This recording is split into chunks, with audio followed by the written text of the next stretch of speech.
corner, I think. Ah, there we go. All right, we're officially live. What? What? I am. Oh, I see this. I see it.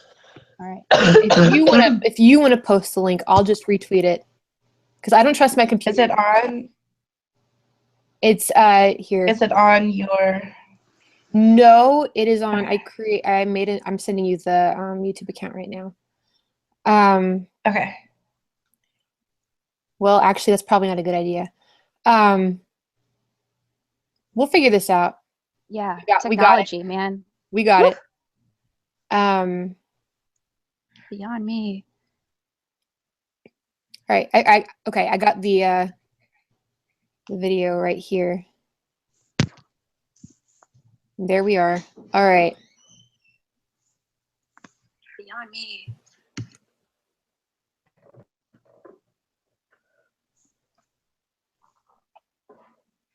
All right, let me check. Okay. This There we go. out. I just posted it. The link is. Yeah. All right. So I know we don't have an audience yet. We may not actually even get one because I wouldn't say that I have a Twitter following or anything. But welcome Neither to. do I. Yeah, right. But I'm told that causes problems. You Yeah. know, once you have a certain amount of followers, and you can't, have opinions anymore. Well, that's You're not allowed to say words. That's perfect because I'm full of opinions. Right, Lua? Wonderful. Well, I see it here. Welcome to the first episode of hopefully many of my new experiment, which I'm calling a podcast, a single man tier. Love it. I am Kit Shirley. Name. And Kit Shirley. Oh. Yes. I name myself entirely after fictional characters. And my guests from my first episode are Tasha and Julia. Hey guys. Hi. Hi. It's Shirley. Oh wait, hang on. Let me pause this. All right, done. All right. Do we have anybody here yet? I mean, not that we need anybody else. We could just talk amongst ourselves. Yeah. I mean, it'll be. Oh, we do have someone. Christina is here. Oh, hey Christina. guys. Hi. Well, on today's episode, we will be discussing the most recent episode of Supernatural. There's something about Mary. Any thoughts, guys? I've had some time to digest. I think I'm still not okay with any of it. On today's. Oh shoot! Sorry. But a beautiful voice in the background.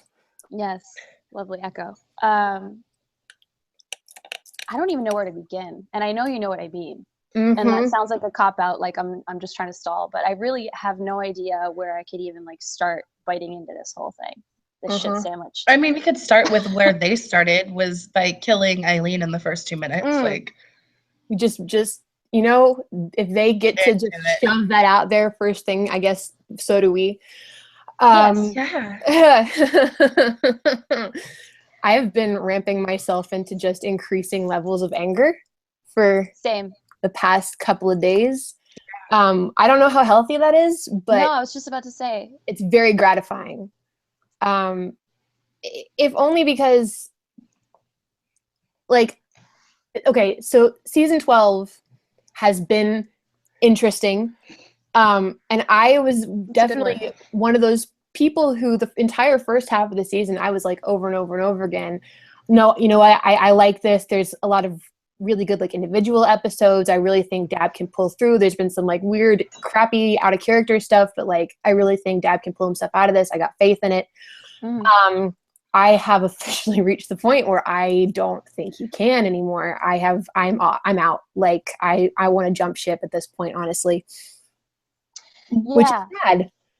Because I was rooting for you, Andrew. Dude, I wanted this to be good. I was feeling the same way earlier. Yeah.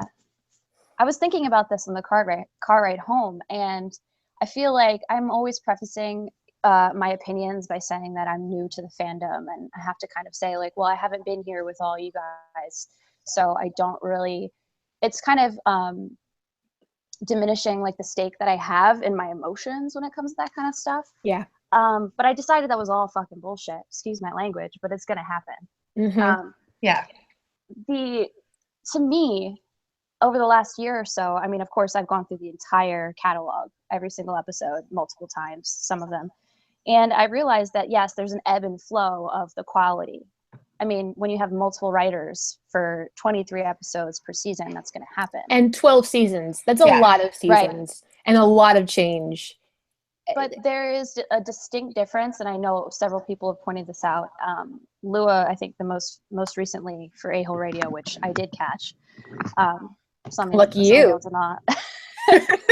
I stalk her, so I mean, like, that's kind of the only way. But anyway, team notifications. Yes.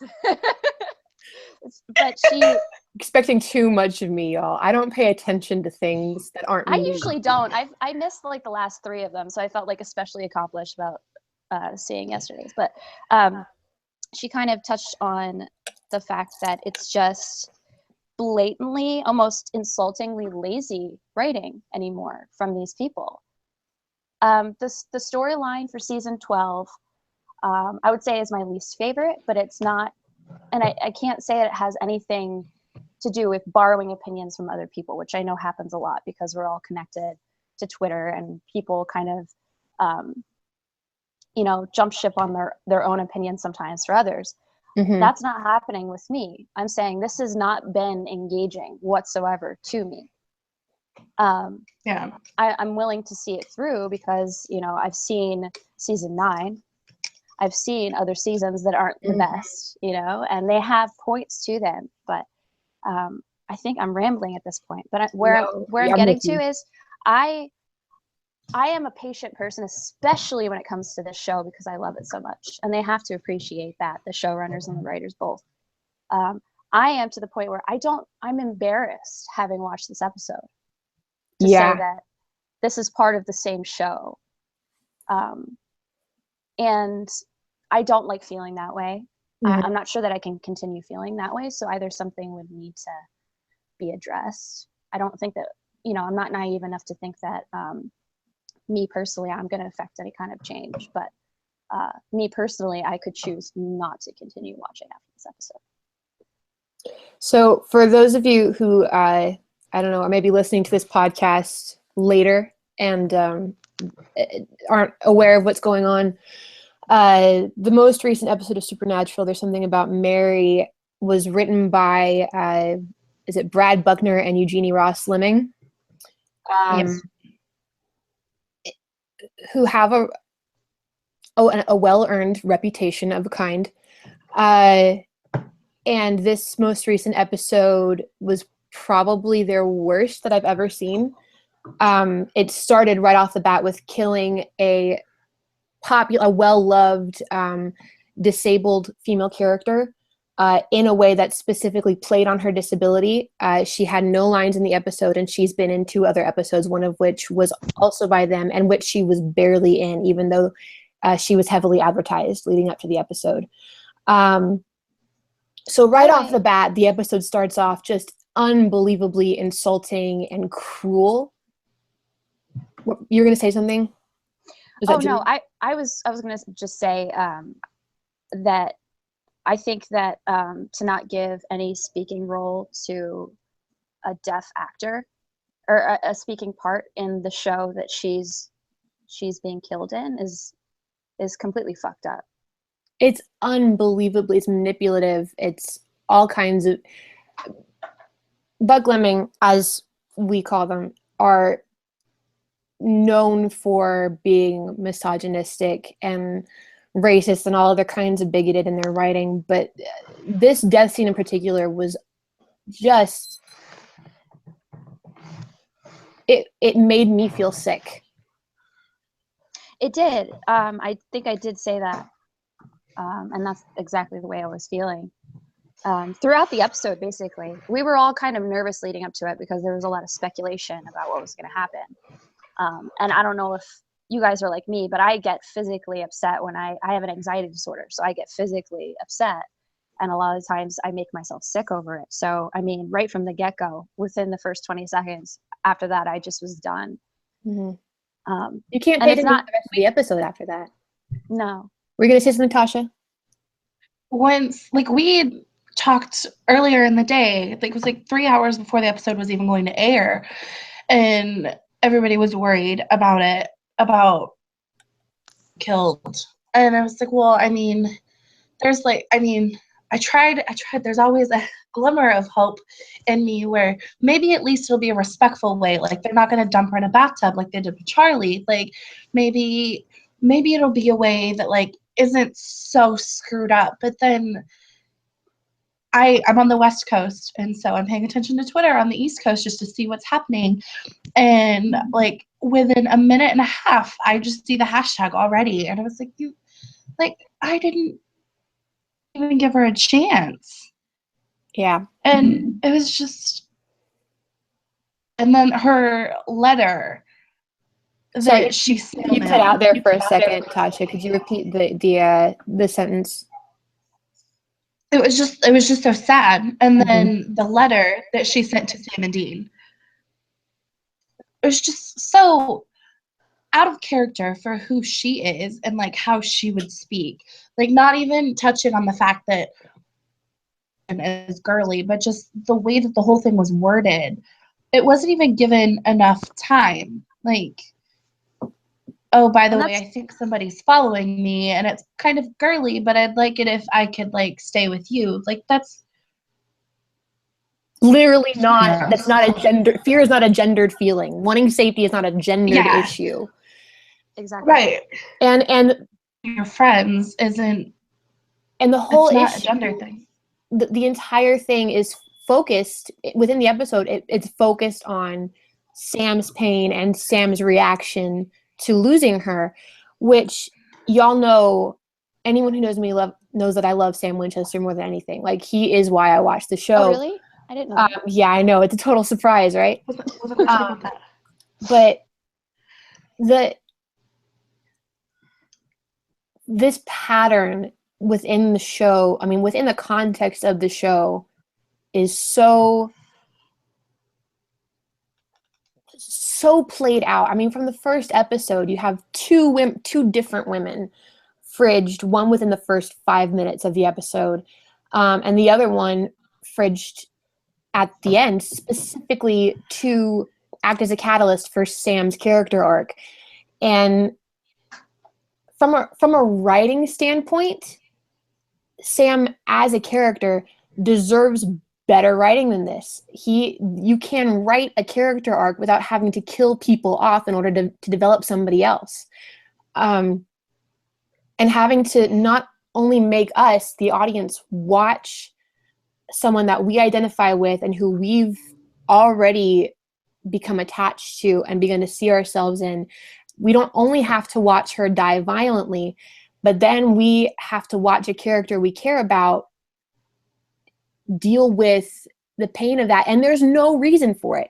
There is no reason that it had to be Eileen who died. There's no reason that it had to be the way that she died. There's no reason for her to die in an episode with zero dialogue. And we didn't need Sam to get invested in the fight against the British men of letters in this way. He was already invested. They have kidnapped him. They've tortured him. They've gotten between him and his mother, who he's never even got a chance to know. We don't need someone to die for him to get to a place where he's ready to fight them. He's already in it. Right. And to me, that seems it's glaringly obvious to me that they're, I mean, I don't know that I want to say that it's an overreaching thing for the entire show, but certainly BuckLeming consider the audience of lesser minds than possibly them, and they're playing along with this story and not really considering the fact that we could follow along with a story that's quite a bit more complex than that, rather than it being him and having, you know, man pain resulting from yet another female character that he cared about dying. Do you know what I mean? I feel like people, children. Correct. They're writing for like grown adults who are very intelligent human beings. I mean, it's a sci-fi show. Like you would expect to have a more intelligent audience anyway. So why are you writing only like that's written as a way that like an emotional 5-year-old would follow? Yeah, and analyzing these characters is what we do. Like we spend all our time getting to know these characters. And they know what's in character. Have to know that. We know what's in character for them. We know what they would say. There's a line in the episode where and we'll get to Tony Bevel later. But Sam and Dean have gone after one of the British men of letters, and they trap her, and she fights back. She punches Dean in the face or something like that. And after they've subdued her, Dean says, well, if you keep that up, we might have to start dating. What does that mean? What does that mean? Like, well, because she kicked him in the balls, right? And that's what it was. She kicked him in the balls. Is that what happened? All that and so I don't know. Is that violence is the same thing as sex and romance. That is the only thing that they have ever actually taken a stand on in the show, is that sex and romance are the same thing as violence. It's like so Neolithic, like how, like A plus B equals C kind of writing. And in certain respects, you know, writing should be that way for the sake of ease of the story. I mean, they shouldn't overcomplicate things, certainly. We've all watched shows and movies that have done that, and that's just, you know, it's brilliant writing, but I mean, come on, who has time to decode, you know, that much dialogue? But I mean, there has to be a happy medium. And what my point is, and Tasha kind of touched on this and it sparked something in me. It's like, you know, a lot of people just say, oh, it's just a sci-fi show or fantasy, whatever the consideration that people give to it. And I've had to explain to people several times, and I'm sure you all have, why I'm so into such, you know, CW network sci-fi show. And I mean, I do have to understand where those people are coming from. I mean, obviously they don't know until they know. I was there once a year ago, so I get it. But after 12 seasons, this writing duo couldn't stop and think about the fact that we know better. And they're giving us. We should acknowledge the fact that they haven't been around for the past 12 seasons. They wrote one episode in season 1, and the man who was the showrunner at the time fired them. But it was the worst episode of the season. It was very racist. The racist truck, yes, I remember. The racist truck episode, the white savior racist truck episode, and then they came back for, I think it was season 7, because Eugenie Ross-Leming, one of the duo, is married to producer Robert Singer. And I'm not sure. I assume he has to be capable of some critical thinking and some analytical skills, and he must, one would hope, yes, have some ability to understand his characters and the story, as he's been around, I think, literally since the beginning. If not just to protect his assets, you know, like at this point. But he likes having them around. They got 6 episodes this season. Brad Buckner and Eugenie Ross-Leming have written 6 episodes this season. I think part of how many episodes has Boba written? I remember being aware that he wrote 2. He may have written more than that, but I remember being aware that he had written an episode 2 times. Maybe 3. I think it was 3. By the way, Robert Behrens, who we're referring to, is an exponentially better writer than either Brad Buckner or Eugenie Ross-Leming,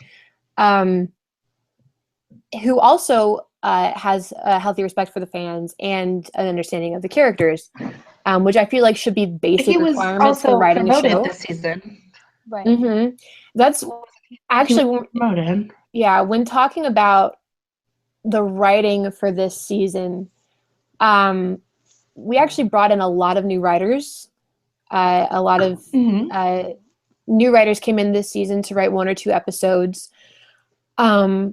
Writers who I like. I enjoyed a lot of the one-off filler episodes. I was actually thinking about this earlier. My main issue with this season is how completely disjointed it's been. Because you've had some really good new writers who have something of an understanding of the characters. Obviously, they need to sort of get their feet on the ground and be in it for a little bit longer before they really start to get it. But there's been some really good one-off episodes with people who, if nothing else, understand Sam and Dean and Cass's voices. Like, if they don't necessarily understand the show itself, they write the characters well, which I appreciate. But the majority of the overall Myth Arc episodes have been written by BuckLeming, with a Myth Arc episode written by someone else in between. And so what's happened is you'll get one or two really good episodes and then one or two either mediocre or really bad ones where one of them, like a couple of them are fillers, and then two of the Myth Arc eps just undo each other, just like one right after the other. Whatever tension the writers of one Myth Arc episode have built up to at the end of their episode, the beginning of the next episode just undoes it completely. Like there was no reason for the tension. Yeah, absolutely. Yeah. This last episode ends with the Men of Letters and Mary, and we'll get to that later too, trapping Sam and Dean and Bevel in their own home because it's a tomb. And literally within a day, we had promo photos of them clearly outside the bunker. And Mary, whose betrayal was a huge plot point in this episode, is in the bunker with Sam and Dean having a conversation. Yeah. And there's been all this hint at tension, which is then immediately taken away. There's hardly any buildup and no payoff.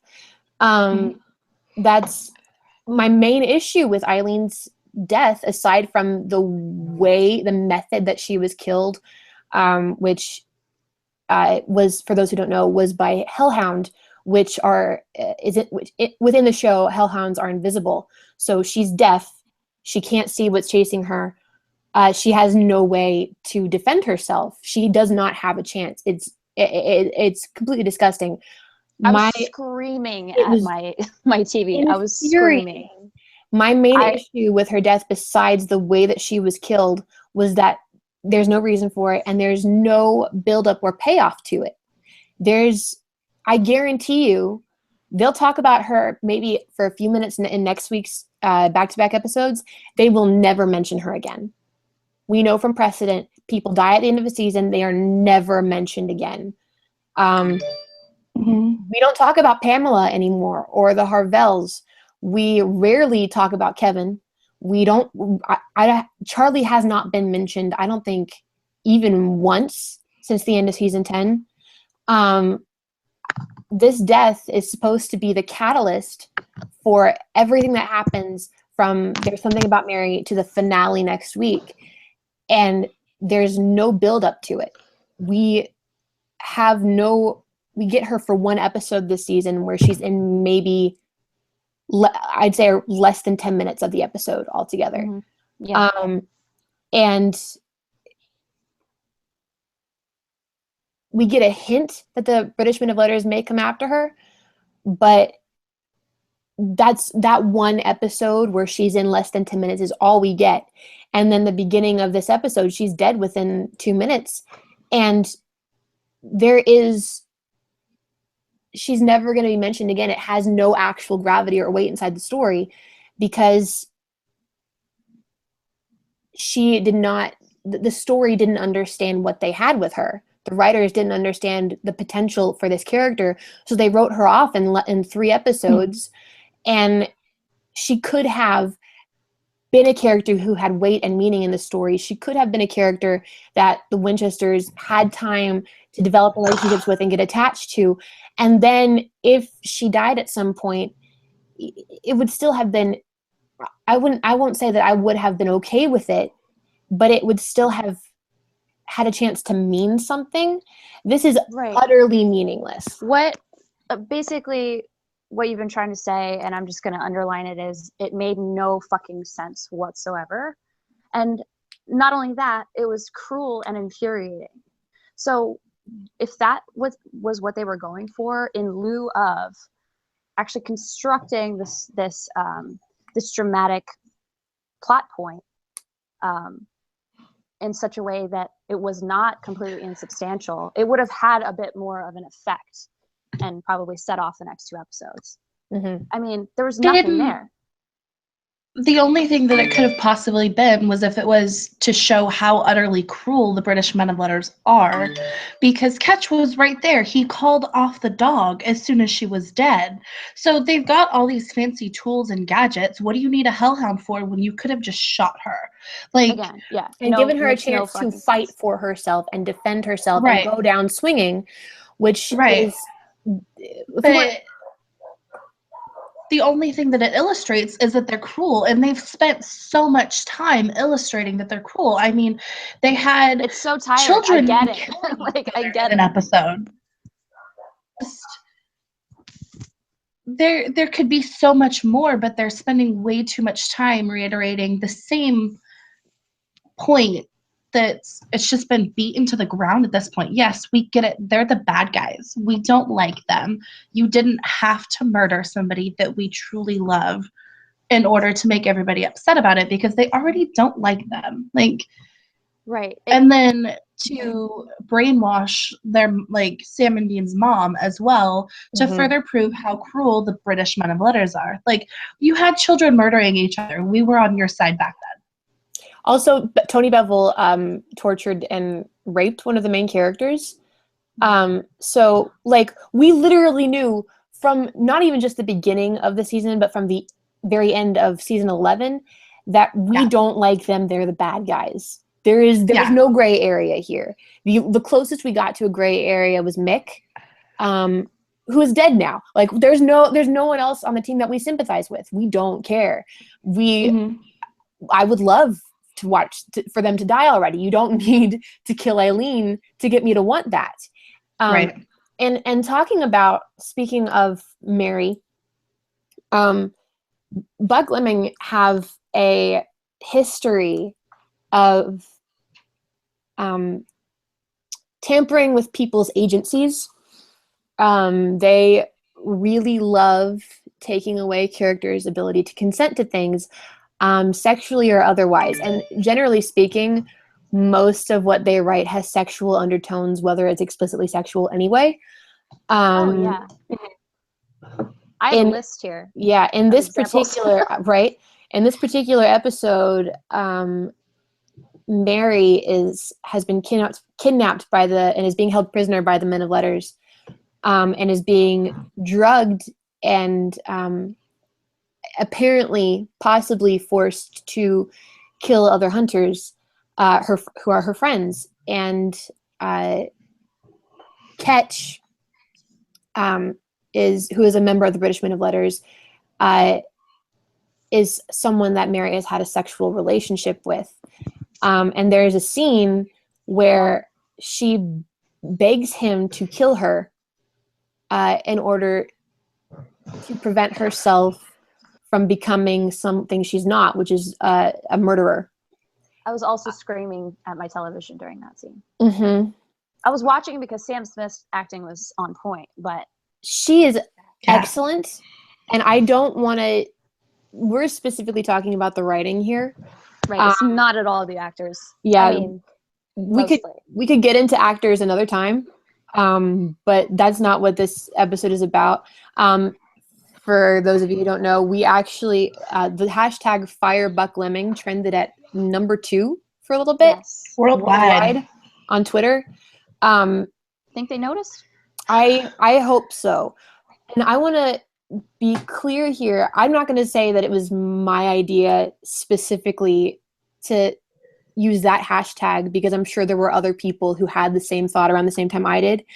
But my thinking in wanting that hashtag to trend was not only to get BuckLeming fired, which I do, to be clear, I want them fired. Like, if for no other too. reason than that they are bad writers who consistently push misogynistic, racist, homophobic, rape apologist ideals. I've seen, in the not to episodes. cut you off, Kit, but No worries. I saw the people trying to shame those who were participating in this movement. And I mean, first of all, yawn. I mean, of course, we're gonna see that and hear that. That is, I mean, first of all, for me, it was just a personal thing. I saw that you were talking about it. I decided that I felt that way after watching the episode, and so I personally decided to use the hashtag. And it was explicit. It was, I want them fired, because the thing that I kept thinking from the moment I saw the scene with Eileen was, I'm embarrassed, and if I ever have a daughter, I would never let her watch that episode. No, never. It's mortifying, and I hope I'm not given to being overly dramatic. I'm being 100% honest with you. I would never. I hardly ever want to watch it again myself. My thinking with wanting to push this hashtag was, I hope it gets them fired. I hope Andrew Dabb had to take a very awkward phone call from the network execs. But if nothing else, I just want Dabb and the executives and the producers to know that we're not angry at the men of letters at this point. Like, we've passed the point of being angry at the characters of Tony Bevel and Ketch and the weird, what's her name? The Umbridge lady. Does she have a name? Does it matter? What is her name? I don't know. Does she have a name? I don't. All I know is that Hess? I'm tired. Is that name? We're past the point of being angry at the characters. We're now angry at the writing, because they are not telling a story at this point. They with Charlie, for example, Jeremy Carver, who was the head writer at the time, the showrunner, used the excuse, we go where the story takes us. This is just what the story led us up to. And I could make a very vulgar gesture at this point. Oh, go ahead. I don't care. We know from precedent that that's the excuse they're going to use. And that's not an excuse that I'm willing to accept, because this is not the story. It's a throwaway phrase. At this point, we go where the story takes us. Yeah. No shit.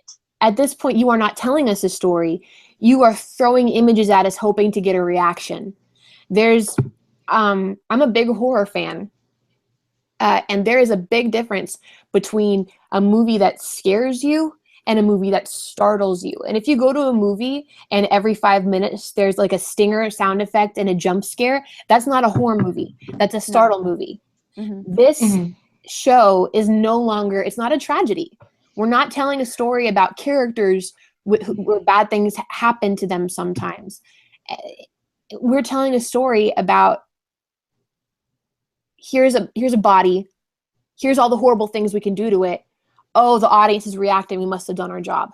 That's not storytelling. That's not character building. That's not world building. There's no...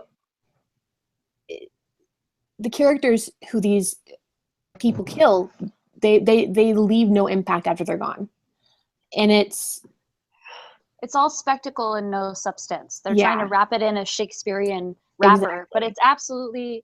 there have been certain points where I feel like the storylines throughout the seasons have been, to a certain level, sophisticated. I mean, we can certainly understand, I can't recall anything specifically, but certain finale episodes where we're like, shit, like that was, hello, I'm listening, I see you. This is actually not once. Yeah. From BuckLeming have I ever felt that in an episode. I've just felt insulted. Yeah, I actually have some questions for y'all. Okay. If that's okay. Yes. So, for either one of you, you've both watched the whole show. Yeah. Yes. Have there been any deaths that you can think of in just the entire show, start to finish, that have, to you, made narrative sense and were well woven into the storyline of the season, into the character storyline, with real buildup and real payoff. Can you think of any that actually added value to the story? Gosh.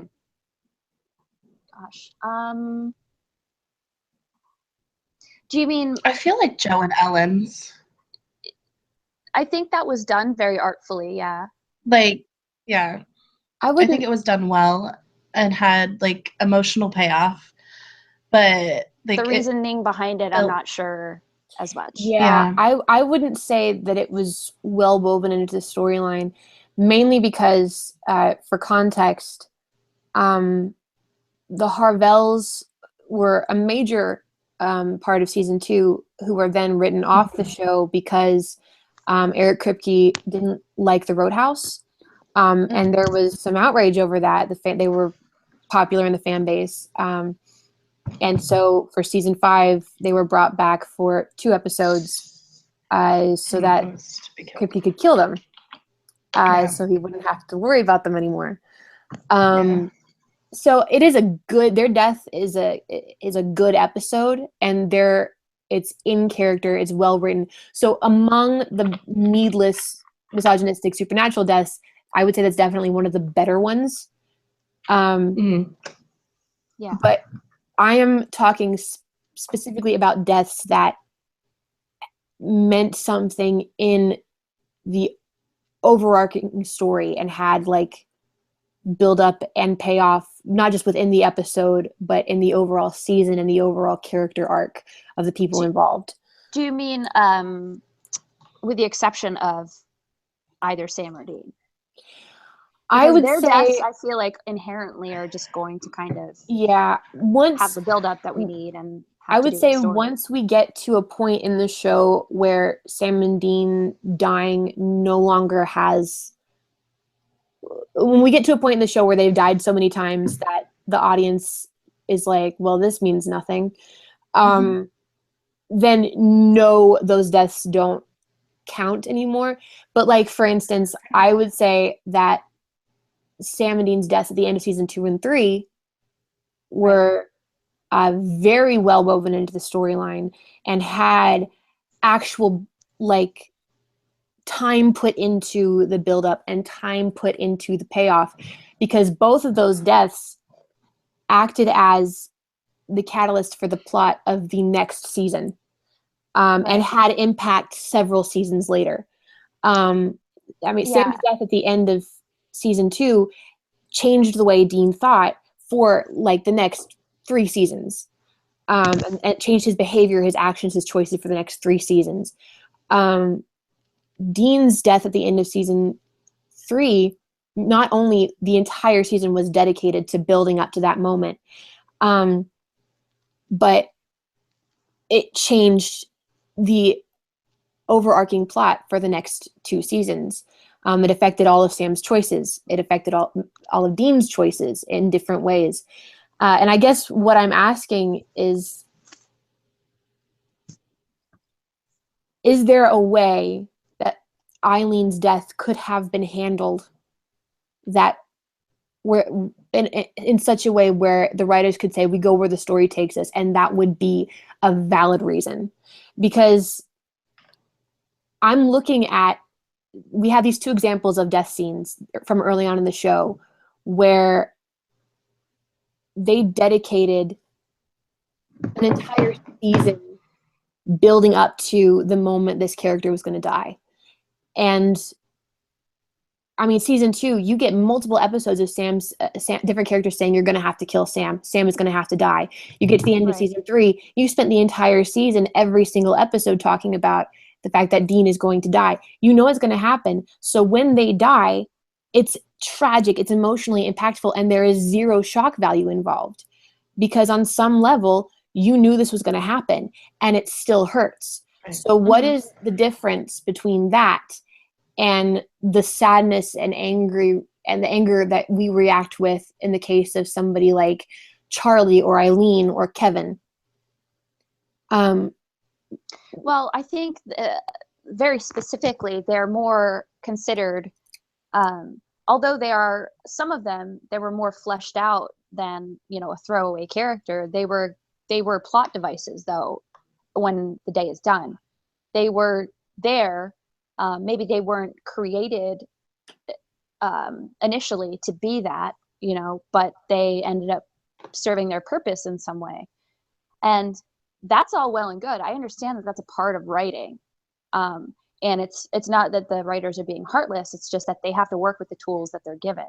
But regardless of all of that, they have, in this show especially, I mean, I don't know that I've ever known another show that has such a following. And by that, I mean people who have stood are stuck with them for all 12 seasons, some of them, or like me, who have spent a good couple months and watching the entire show and becoming just as passionate as if I had started from day one.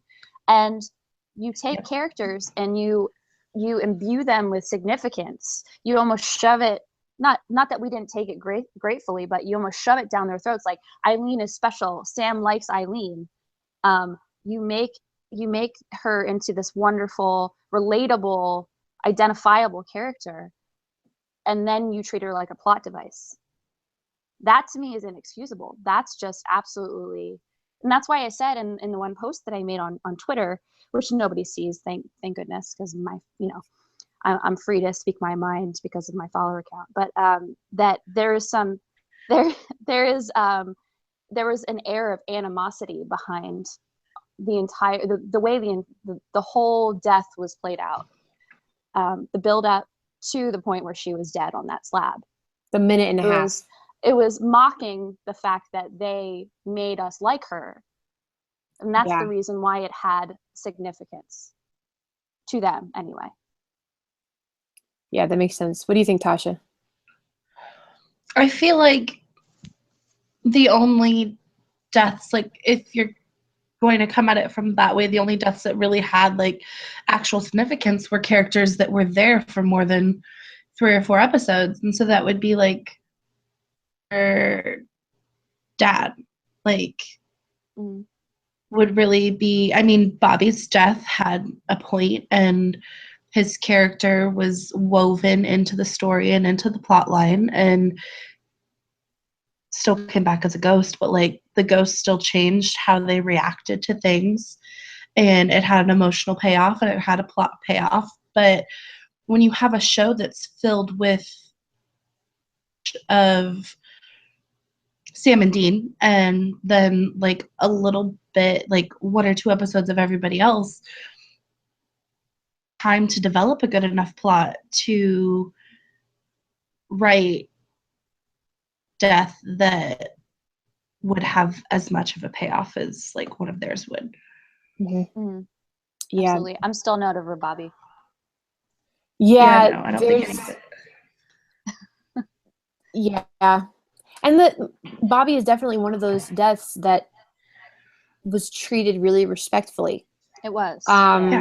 His entire, he had an episode dedicated to his death,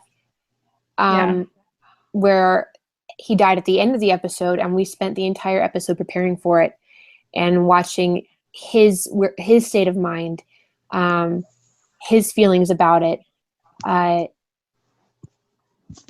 and even after that episode, we got several more episodes of him as a ghost, still impacting the main plot line, interacting with Sam and Dean, and getting like an extended goodbye where we felt like his character had been done justice. And since season 7, aside from season 12, which is another major issue that I've had with Andrew Dabb, is his ignoring of certain cast staples. He's come back at least once a season. I think he's come back, except for season 12. He's appeared in every season since every season. Yeah. And he's been Jim in every had said season. that this is the only season he hasn't been in. Yeah, he's been in every season since season 1. And he was around for a long time. And so when it got to his death and the way they handled it, it felt like he had told a full story. It felt like he had lived a life and been a person and had his own experience both within the main Winchester plotline and on his own. And that's also, I think, part of why, for instance, the Harvell's death didn't anger me as much as Meg's. Yeah, I was just about to say, how unceremonious was that death? Because that was unbelievably quick. The Harvells were, and I was tweeting about this earlier, the Harvells are in so much of season 2. Like, they're in almost every other episode in season 2. And that's something that Supernatural used to do that it doesn't anymore. It gave side characters several episodes a season for Sam and Dean to get attached to them and the audience to get attached to them and really get to know them and develop them. And so when we got to season 5, it wasn't that much later than when we last seen them. And even though the way they were treated was misogynistic and was in a very coming from an attitude of disrespect, the way the episode was written was faithful to the plot line, the character developments that we knew from getting to know them so well in season 2. Whereas with Meg, and again, this is not to disparage the actors at all. Season 1, Meg is played by Nikki A. Cox. And she's in several episodes in season 1, and then she is in one episode in season 2, and then she disappears completely from the plot until season 5, where I think she's in like 2 or 3 episodes, and she's played by a completely different actress, Rachel Miner. Both actresses do a spectacular job. I love them both. I love both performances. I love both interpretations of the character, and I love both actresses completely outside of the. And when does that happen? Right. I really, I like the creative potential and the fact that demons can be played by multiple actors. But it had been so long since we'd seen Meg, and Rachel Miner's performance as Meg is very different. And while we can say, well, characters change, people grow, we hadn't been there to see that development. And so she's in like 2 or 3 episodes in season 5. She's in 2 or 3 episodes in season 6. She's in 2 or 3 episodes in season 7. And so we get to know Rachel Miner's version of the character pretty well. But she disappears completely for, I'd say, the first half of season 8. And then she shows up for one episode, has a few witty one-liners, and then dies because she can't fight Crowley. Which we've been watching this character fight for years. It doesn't add up, and it wasn't treated respectfully. There was no build up to it. She didn't go, it literally, it didn't feel like a story was being told. It was so blatantly obvious we brought this character back to kill her so we wouldn't have to worry about her anymore. Whereas with the Harvells, and then she was never mentioned again. Exactly. With the Harvells, that's why they were brought back, but that was not the way the episode was written. That was not the way that story was told. It was the attitude that was coming from, but that the story was told with respect to the characters and with the intention of fleshing them out and exploring their relationship with each other and their choices. They had a lot of agency. What did you say, Julia? I agree with all of what you just said. I think that was all very well put. I can't help but wonder if a lot of the problem, especially in the earlier seasons, because I feel like there wasn't as much of a relationship between the the fans and the people actually who are either running the show or writing it, or both. But there's definitely a disparity between who they consider to be not important, I guess, per se, but like their characters and the gravity of their characters in relation to the way we view them. If that makes sense, the way I said that. You know, they could say that, for instance, a character like Meg, you know, she was a demon, you know, she kind of was back and forth, and we could never really tell exactly where she landed with, you know, giving a crap about Sam and Dean and their, you know, crusades and whatnot that they were on at the time. But we liked her. I mean, they had to have known that we cared for her. And that was partially why she was interesting as a character.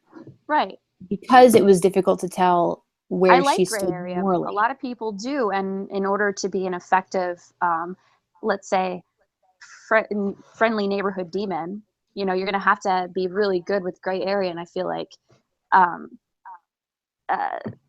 you know, that was portrayed very well by both actresses.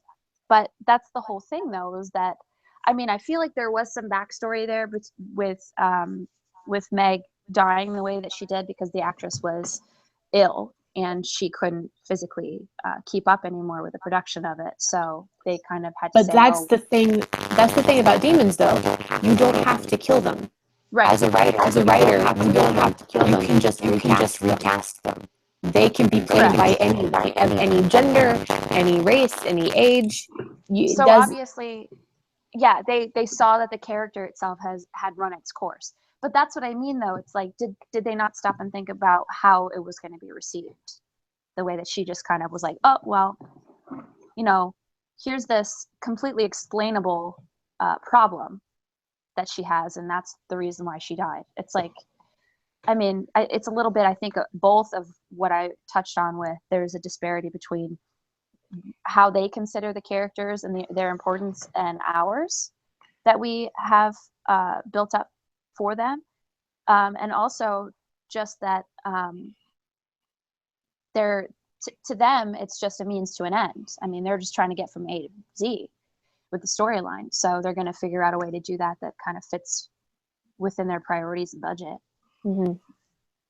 Unfortunately, though, it all becomes too glaringly obvious that they don't, as much as, see, here's what I have an issue with, and I know that I'm getting into this last June, so I don't have as much of the experience with the showrunner fan experience, the dialogue or whatnot, but I can't help but feel like they're constantly saying the fans are so great, we love the fans, we wouldn't be here without the fans, and then to completely disregard the fact that, I mean, do you even know your audience? The way that Eileen went out, do you have any concept of who your audience is? Do you remember 3 years ago? Can you remember 3 years ago when this exact thing happened? Like, I wasn't there 3 years ago. I was there maybe 8 months ago, but yes. No, I mean, I'm talking to the writers. Like, right. Okay. Are you even remotely self-aware at any time? I mean, that's what I mean. It's either a question of them completely not remembering for some reason, even though this is their job and this is what they do, or they just disregard it in favor of another priority that they have, which to me, I just want to say, fuck you and fire BuckLeming. I mean, any thoughts, Tasha? Yeah. You're very quiet over there. You can interrupt me at any time. Just feel free to cut me off whenever. No, I mean, it's just kind of all the same things that you guys are saying. I'm new to the fandom too, and so knowing like the ins and outs of like the drama that surrounded other character departures and everything like that. But like, you're right. Like they say all of these, oh, we love the fans so much, and they don't truly know who their fans actually are. Like, right. I'm not talking about the actors. I mean, I know that we delineated that earlier. Yeah, the actors. Specifically about the writers in this situation. Yes, the writers and all that. Actors are incredible.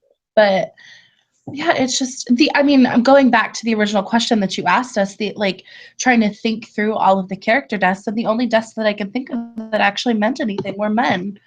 And because they're the only ones that stick around long enough to have significance. Yeah.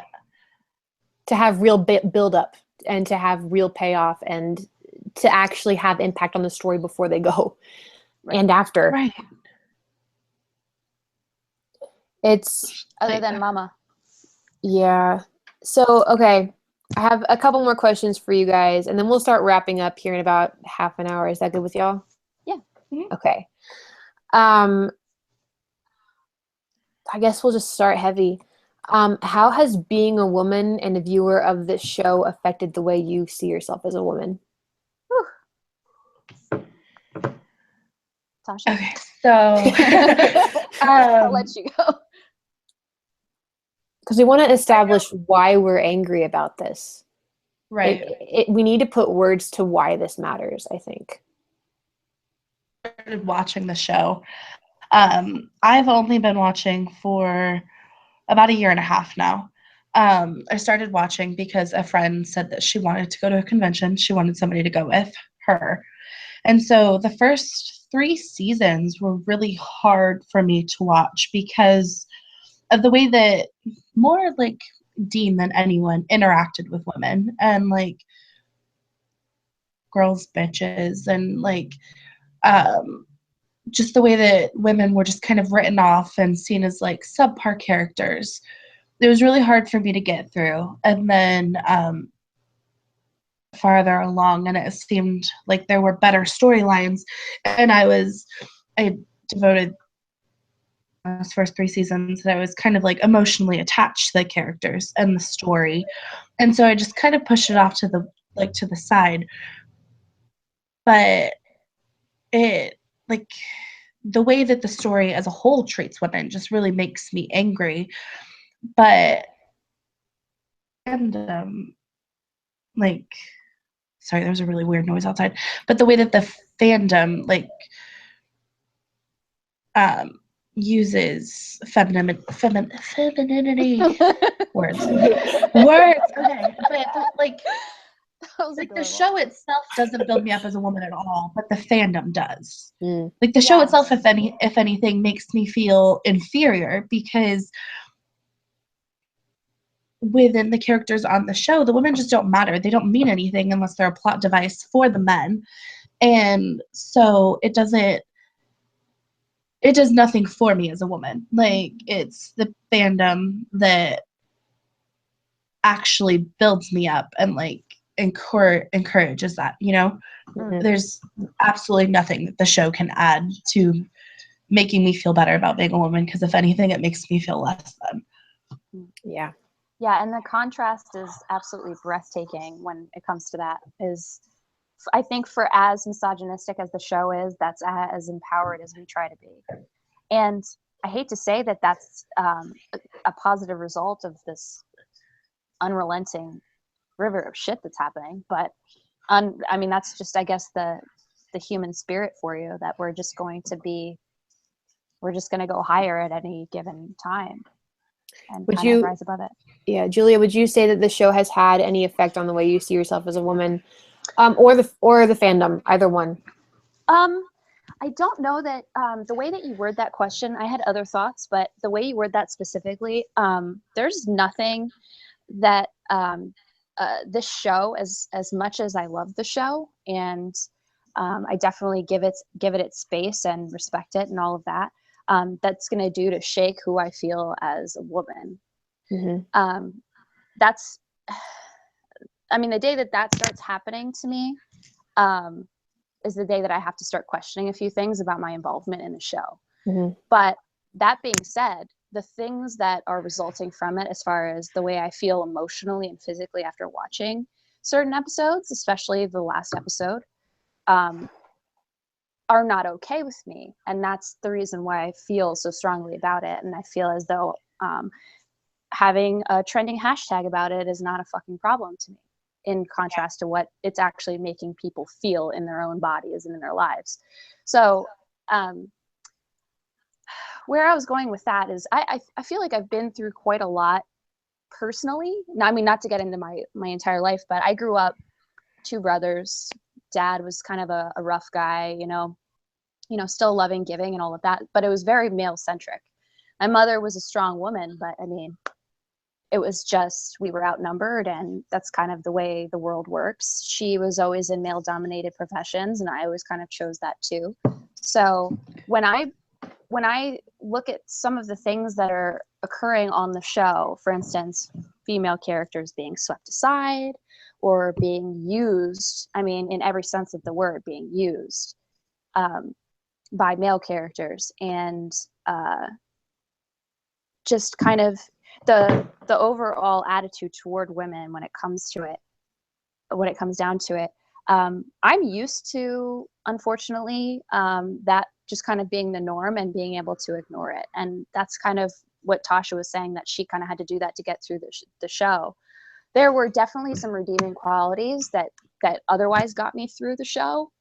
There are other stories that I don't feel like I need to have an identifiable female character to keep watching it. I find Sam and Dean's relationship interesting. I find the way that they deal with their problems interesting, especially back when it was constantly, the lying and the back and forth and all of that. I mean, for some reason, to me, that was still compelling as much as it was dysfunctional.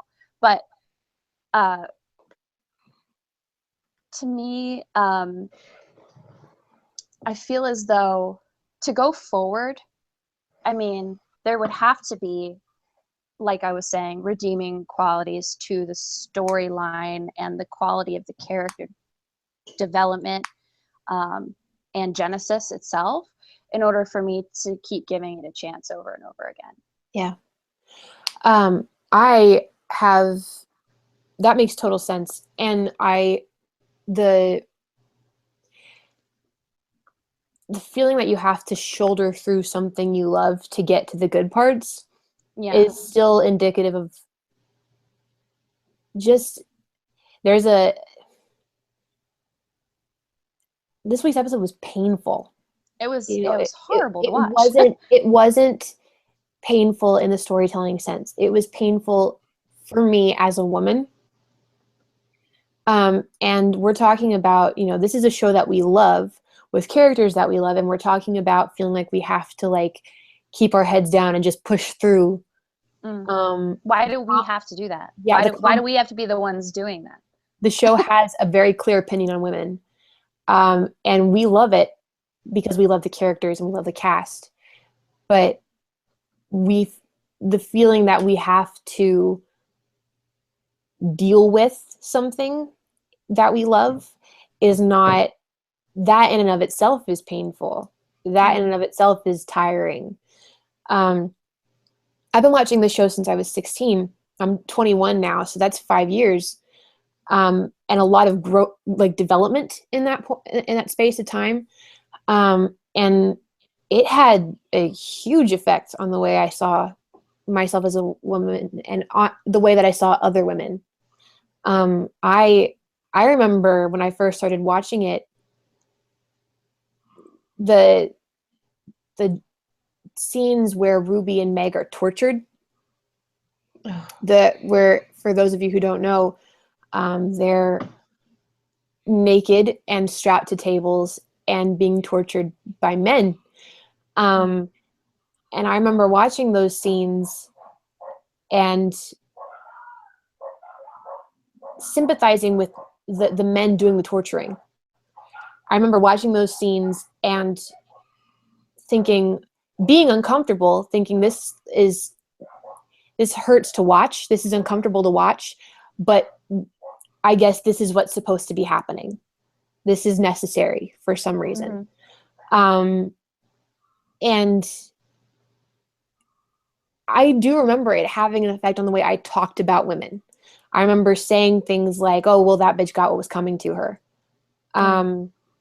About Ruby specifically. And this is at the time, I was starting to realize that I liked girls because of Ruby, because I had a crush on Genevieve and didn't want to admit it.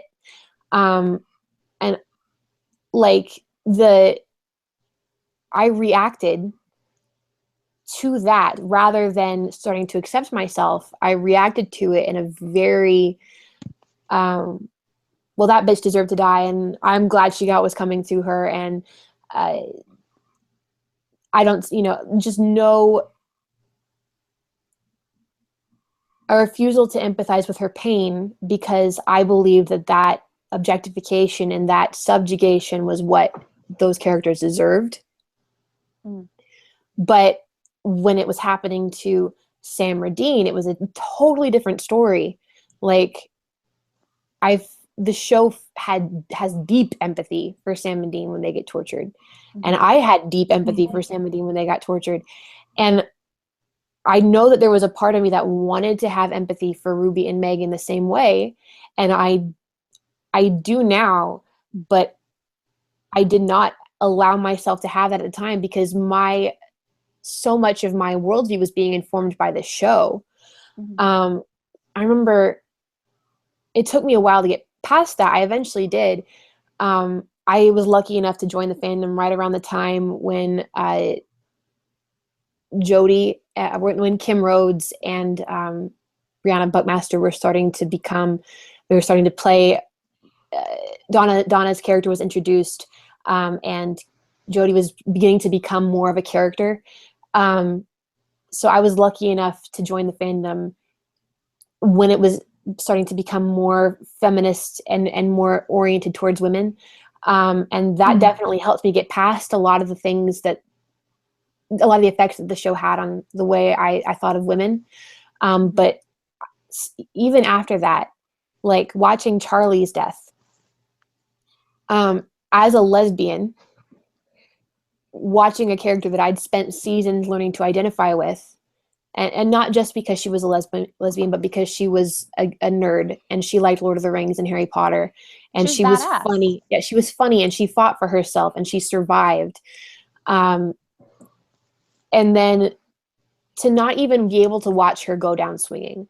I think I could have forgiven that episode if I could have watched her fight for herself and watched her try. But instead we cut away hiding in a bathroom. Yeah, we cut away from her scared face to Sam and Dean, who then find her bloody, mutilated corpse in a bathtub. I literally had nightmares about that scene for a week. And that I had to stop, not to cut you off. I had to pause watching that show anymore. I couldn't watch Supernatural. We would try to get through a few episodes a day at the time when my husband and I were getting through it, and I made him stop. I was like, I'm gonna need a bit. It had an effect on the way I thought about myself for a while. There was a moment as I just watched the scene and I was processing it, and all I could think is, this is what my show thinks of me. Like, this is how they see who I am. And this is, to them, the natural progression of my narrative, because they go where the story takes them. That's what they say over and over and over again. And in their mind, the natural progression of the one recurring queer character storyline is that she dies off screen and has her body stuffed in a bathtub. Essentially, she's expendable for the sake of the storyline progressing on to where they had wanted to go. Exactly. And the thing about season 10 was it had been so exciting to have her in so many episodes, and to have Claire be introduced back as a character, and to have Jodie in episodes, and Rowena introduced. There were a lot of women introduced and reintroduced in season 10, and it was exciting, especially because I just come off of season 9, which is my least favorite season. And I didn't have a lot of faith in my show, and so it was so great to see them getting to a place where women were showing up every other episode, and they were coming back multiple times in a season and interacting with other characters multiple times in a season. And here I was thinking, well, they're going to make her more part of the story. She's going to become a real fixture in the show. Sam and Dean are going to start to have people in their lives again. And they're going to be women. Similar to season 2, when we were getting Harvell episodes every other episode. And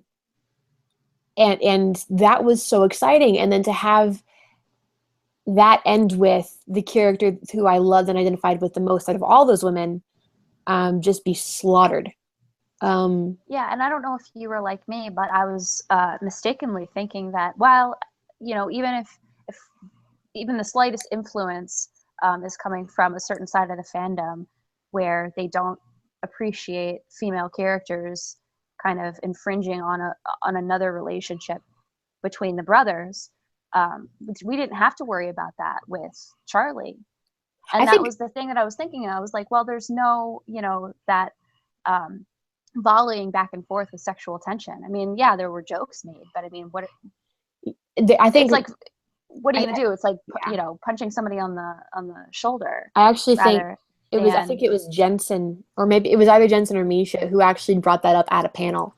I don't remember. I did hear it somewhere. How long ago that was? That was a few years ago. One of them brought it up during a panel where they were like, "Well, we know Charlie's sticking around because neither of us is having sex with her." Yeah. Which is a valid point.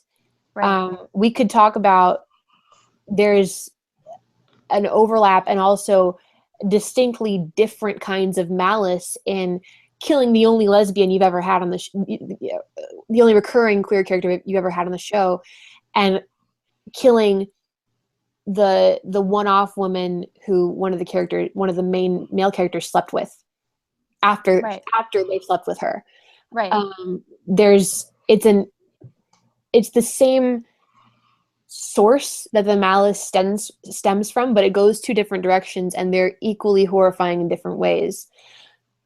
Do you think that it has to do with, I know you have other questions, do you think it doesn't really matter if I get to them? The conversation is important more than anything else. It's an organic thing. So do you think that it has to do with them kind of settling into, well, this is the way we are, this is supernatural, almost akin to the way Game of Thrones is, or the way The Walking Dead is, where they can be brutal if they want to be? Do you think that it has to do with them playing into their own paradigm, I guess, with their character deaths just kind of being senseless? I would say yes, absolutely it does. I'm actually a huge fan of The Walking Dead, and I have my serious issues with the show for a lot of the same reasons. There's been a few character deaths that there was clearly a pattern of who they were killing off, and the excuse was, well, it's the apocalypse, people die. But I think part of the reason I'm more forgiving towards The Walking Dead, and I was thinking about this earlier too, The Walking Dead has just a huge cast of people who are in almost every episode of any given season.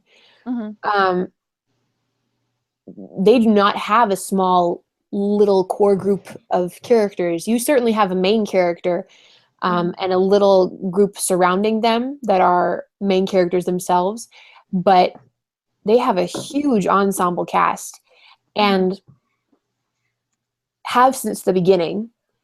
And whoever's died in the season, whoever's survived, whatever changes in cast they've made since season 1, they have at least always put effort into developing every character and every relationship. They haven't always succeeded in that area. For example, my favorite character on the show, Beth Green, died a couple seasons ago. And while she was a very well-developed character, she had maybe one well-developed relationship on the show, and no other relationships that we explored on screen. And I had issues with her death for a lot of reasons, mainly that it did not make sense within her narrative. But one of the problems that I had with it was that they only spent time developing her relationship with one man. They didn't develop her relationship with her sister. They didn't develop her relationship with other women. It was just with one man. But for the most, like, that's just to establish that it's not a perfect example. It has problems. But that being said, it's a huge cast of characters who, for the most part, at the very least, all have had significant amounts of time put into their character arc. And even if they die shortly after they're introduced, the episodes that they're in are about them.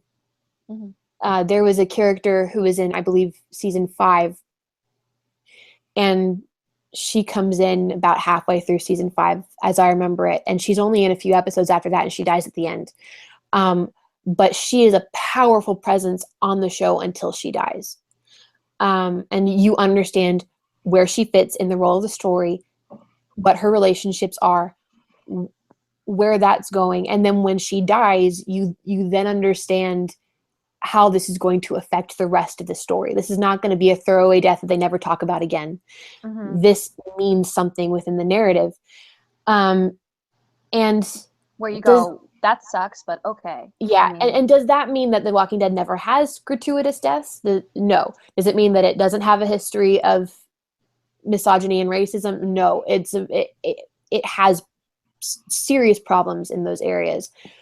But from a storytelling perspective, for the most part, it's a huge cast of characters that all have character arcs and time devoted to those character arcs and time devoted to their relationship with other characters. And they do that within a certain number of episodes on any given season as these people are being killed, dying off. And then you go from a show like that to a show like Supernatural, where you have like 3 main characters and everybody else you maybe see like once or twice a season. And you have 22 episodes in a season, sometimes 23.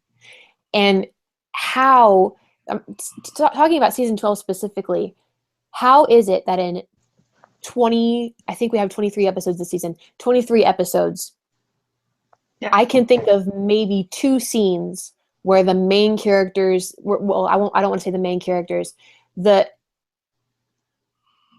2 characters that have been in every single episode this season, I can think of maybe 2 scenes where they actually connected emotionally with each other, right, in any memorable way. With a character that I think there's some speculation that they're building up to die. A couple characters that I think that there's speculation are being built up to die in the finale. How have those characters have, like, maybe Cass specifically has had 3 episodes about him for sure, which were really good episodes, and then nothing else for the rest of the season. He's barely in this season, and they're strongly hinting that he's going to die. We're talking about build-up and payoff. There has been no build-up. Right. He has not been in the season. Right. When he has, it's been good writing and good directing and good acting, obviously. But outside of that, he's not. I was talking about Mary, who I think there's also been some hints that she's going to die.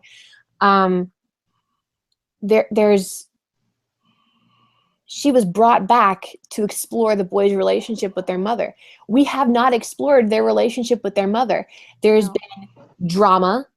They talk about the drama, and then she disappears for episodes at a time, and then she comes back, and there's more drama, and they talk about the drama, and then she disappears for episodes at a time. We don't know what their relationships with each other are like.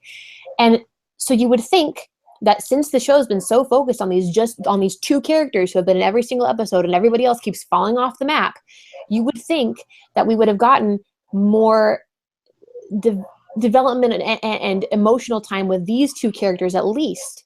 Nope. Right. There's not. I could think of maybe 2 or 3 moments where Sam and Dean's emotional perspectives and their relationship with each other have meant anything to the story. Yeah, absolutely. Yeah, it's like they're living separate lives side by side. They're still on screen together, but doing anything with each other. And I mean, going back just a little bit, like back to Mary and Mary's scenes, the only time that we finally started getting a Mary story was after she had slept with Ketch, and now finally she's on screen again. Like, it was every once in a while, it was Funny like, how that okay, well, happens, maybe right? maybe she'll come back to make Dean cry, or maybe she'll come back to piss somebody off. But like, now all of a sudden Mary's everywhere because she's sleeping with Ketch, and now she's actually a plot point that we could use. Like, it's just Like, where is her irritating. relationship with her sons? Mhm. Where is her The relationship? most that we've gotten are like some text messages. Even if it's the focus of it is on her lack of relationship with her sons and basically empowering her decision to be a woman first and a mother second.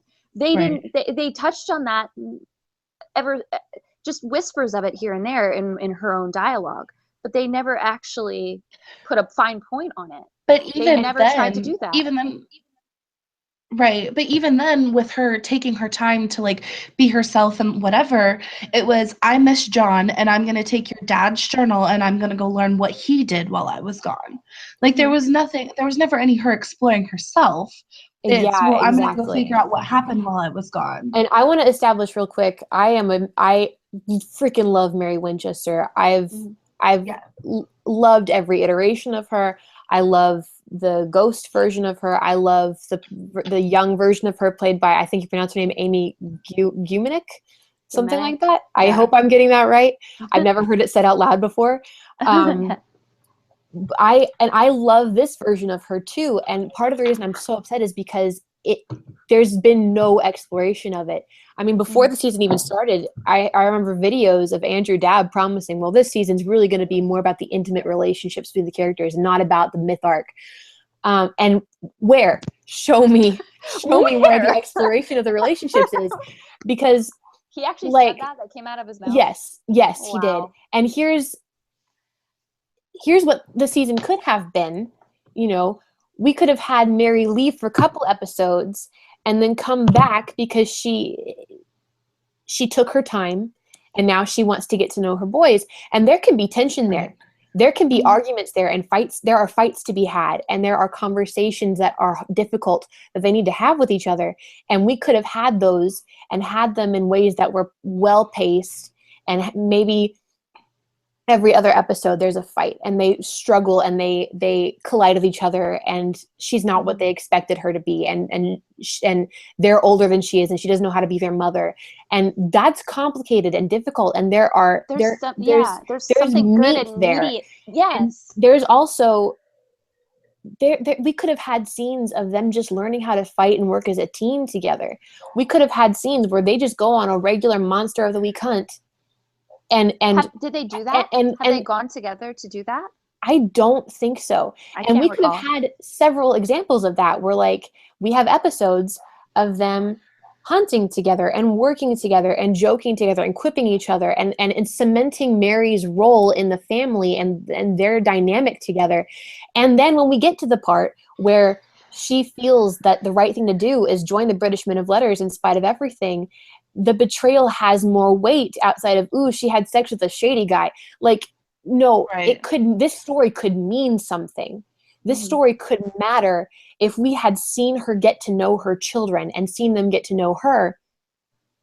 And instead, it's been, she shows up for an episode, they fight with each other. They then Sam tells his mom that he understands her, but this is why Dean's mad. And then Mary goes and apologizes, and then everything's fine. And then she leaves for 3 episodes, and then it happens again. And there's been no actual development of the relationship at all. What I want to know is, if we're just sitting around on a podcast talking about this kind of stuff, like when it's June and they're getting ready and they're sitting down and they're planning out the next season, are they not having conversations like this? Because if they're not, they should be. Do they have a I'm writer's saying? room? Is the question. Do they actually Like, ever sit down as a group and talk about the show that they're writing together? Because I'm not convinced that they do. I actually read an article. I don't remember which writer it was, but there was like one line that really stuck out to me. And the writer said, when I write Castiel, it was because it was a Cass episode. So when I write Castiel, this is how I see him. And so it was very, Mary says they start planning next week. Hi, Mary. So they, like, that one line stuck out to me is like, that's his version of Castiel. So it doesn't give this message that it's a cohesive unit of all of these different writers writing together to write the same story and to get to the same end point. It feels like, okay, well, this is our start point and this is our end point, and write as much as you can to just kind of fill, and then we'll fix it at the end. Feels like, especially with the way that this season went. Yeah. Especially Like, it doesn't feel like this it doesn't feel like a hive mind of like them all doing it together. It's, this is my interpretation. It's 22 different fan fictions that were written for a big bang, and then in 23 it's How do we make this all turn into a story? Yeah. Yeah. I that actually brings us to something I wanted to ask about. The 2-in-1 teaser, which, by the way, is, how are these teasers consistently better than the show itself? They're so good. Yeah. It's an incredible teaser. But we're talking about manipulation rather than storytelling. There's speculation about what's going to happen, but we know that there's going to be a scene where Dean has it out with his mom, and a scene where he cries, and maybe that's the same scene. I don't know. All I can say is that at this point, where we've watched a clunky, disjointed season with no pacing, no build-up, no momentum, no actual meaty development of any kind, and then they're giving us an episode that everyone is warning us, it's going to hurt, it's going to make us cry, we're going to be angry, we're going to hate some of the actors. All that says to me is, oh, good, there's more manipulation coming. Yeah. Oh, Right. good, all we care about is making you cry. All we care about is getting a reaction out of you. Gotta follow those hashtags. I mean, Right. We don't care what your emotion is, as long as we get an emotion. You know what? If hashtags is what they pay attention to, then They sure as shit got it this week, didn't they? uh-huh.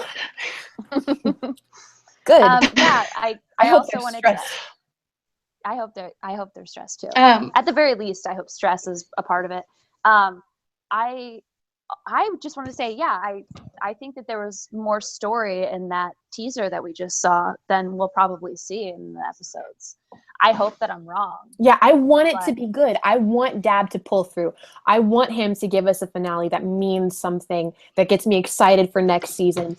And I'm hopeful in ways that I probably shouldn't be. There were things about the teaser that I was like, ooh, there's so much potential there. What if it's this? What if it's this? Art there. I want to be excited. I'm hopeful because, I'm hopeful because out of the 2 episodes that we have for the season finale, the first episode's written by Bobo. So that is encouraging. So I'm hoping at least, and that's the episode that Jodie's in. So I'm hoping that at least within that, like, there's not this intense sense of disappointment that there was in the last one. Like that kind of thing. Yeah. Honestly, I'm counting on you, Bobo. Like, leave my woman alone, man.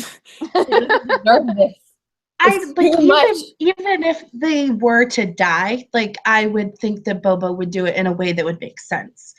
Like, I'm here, like, this is supernatural, we're about death happens, and like, I'm here for death if it serves a purpose. Right. But it's just, but so soon after Eileen, in the way that was handled, I think killing Jodie would be overkill, especially since there's a lot of hints that Cass is going to die. Like, that's too much. I'll cry kick my TV in half if that happens. Like, I don't think that I could even physically handle it. That's like season 7 where Sam and Dean lost everyone.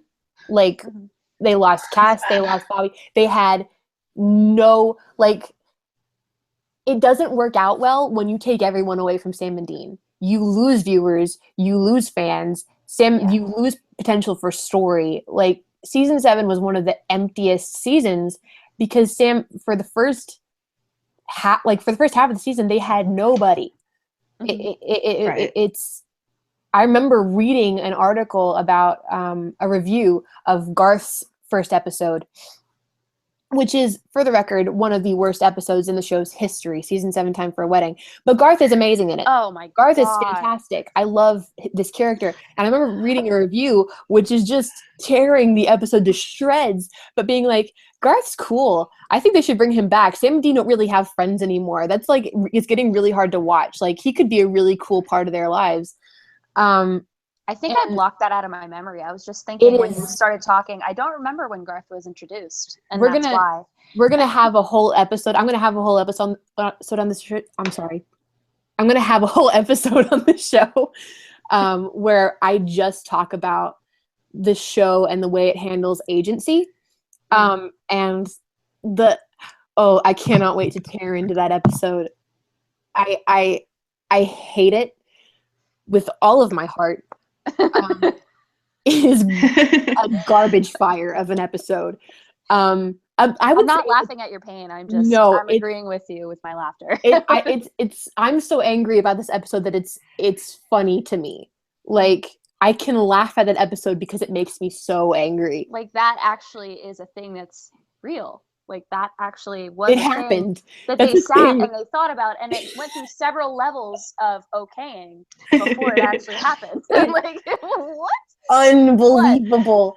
And that's like talking about Somebody the show and agency. Cool. That's a cool idea. If you want to talk about things that got greenlit somehow, season 12, Mamma Mia.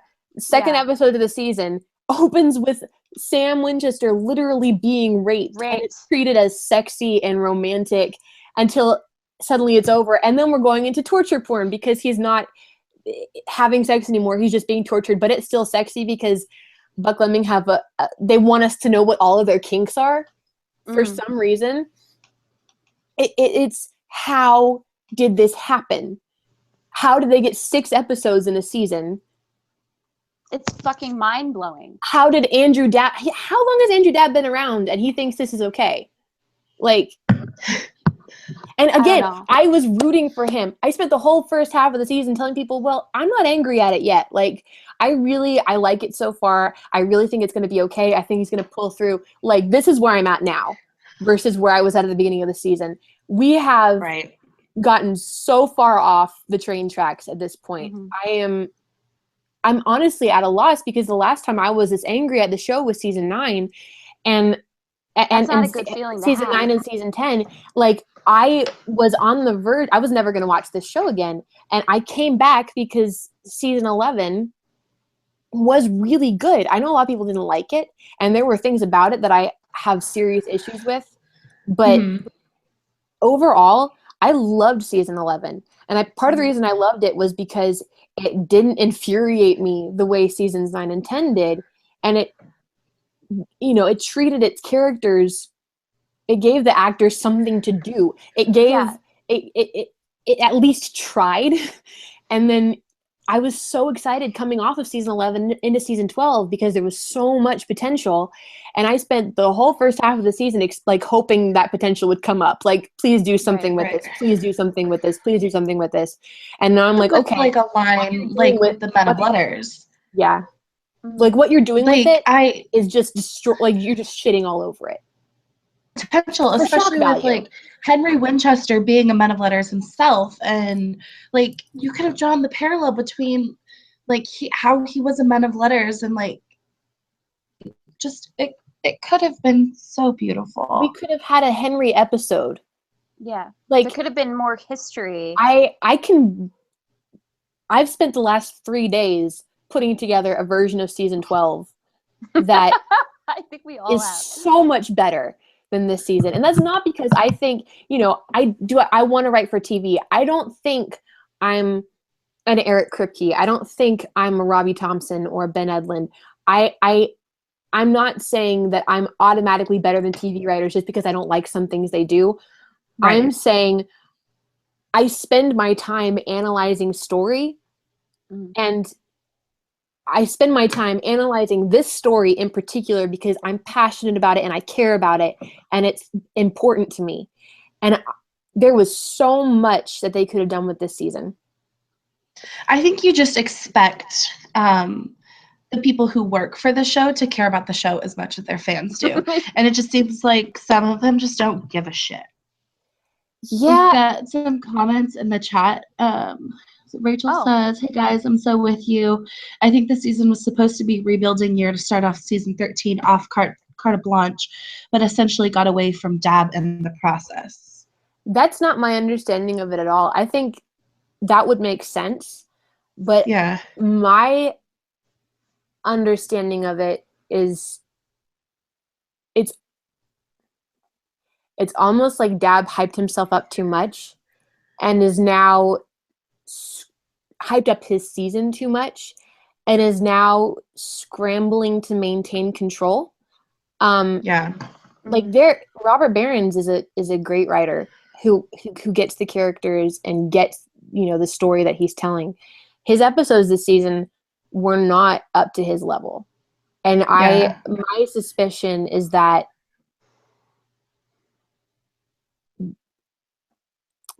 Dab doesn't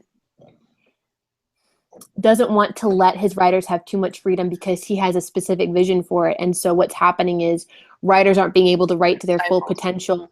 And he's giving 6 Myth Arc episodes to the worst writers on the show because he knows them. And because he wants to suck up to the producer. And it's suffering from an overabundance of control, I think. Rather than a lack thereof. Lewis says he said he was going to rebuild and then did this whole bullshit other thing. Yeah, he said a lot of things and did a whole bunch of other bullshit things that then he said he was going to do. You said that he said that it was going to focus on their relationships, and it completely went. Right. We're just going to focus on British accents and non-consensual sex. I would say that's the major theme of season 12 is that British people are annoying and we're supposed to beat them. But they didn't have to be. They didn't have to be. And the thing is, there was one character that I liked. Again, one character that I liked, and they kill him off after like 2 episodes of development. We don't get to have characters that we like because they're going to die 3 episodes into their development for shock value. Mostly women, but not just like it's not. It is a misogynistic aim, but the only way they know how to get a reaction out of us is to kill off characters we like. Do you think that that these writers and really anyone who's involved with the production of the show actually sit down when all is said and done, or even during, and watch the episodes in succession to understand the way that we're seeing it? Do you think that that's a thing that they do, or are they just kind of members of a production line and they're like done with their part and now they're okay, well, I've written it, so you guys, I would hope so. take it from here. I think that's a good idea. I don't get that impression is what I'm getting at. I don't get the impression. I'm not convinced most of the writers have ever actually watched the show. At least not the show that happened before they became writers. Right.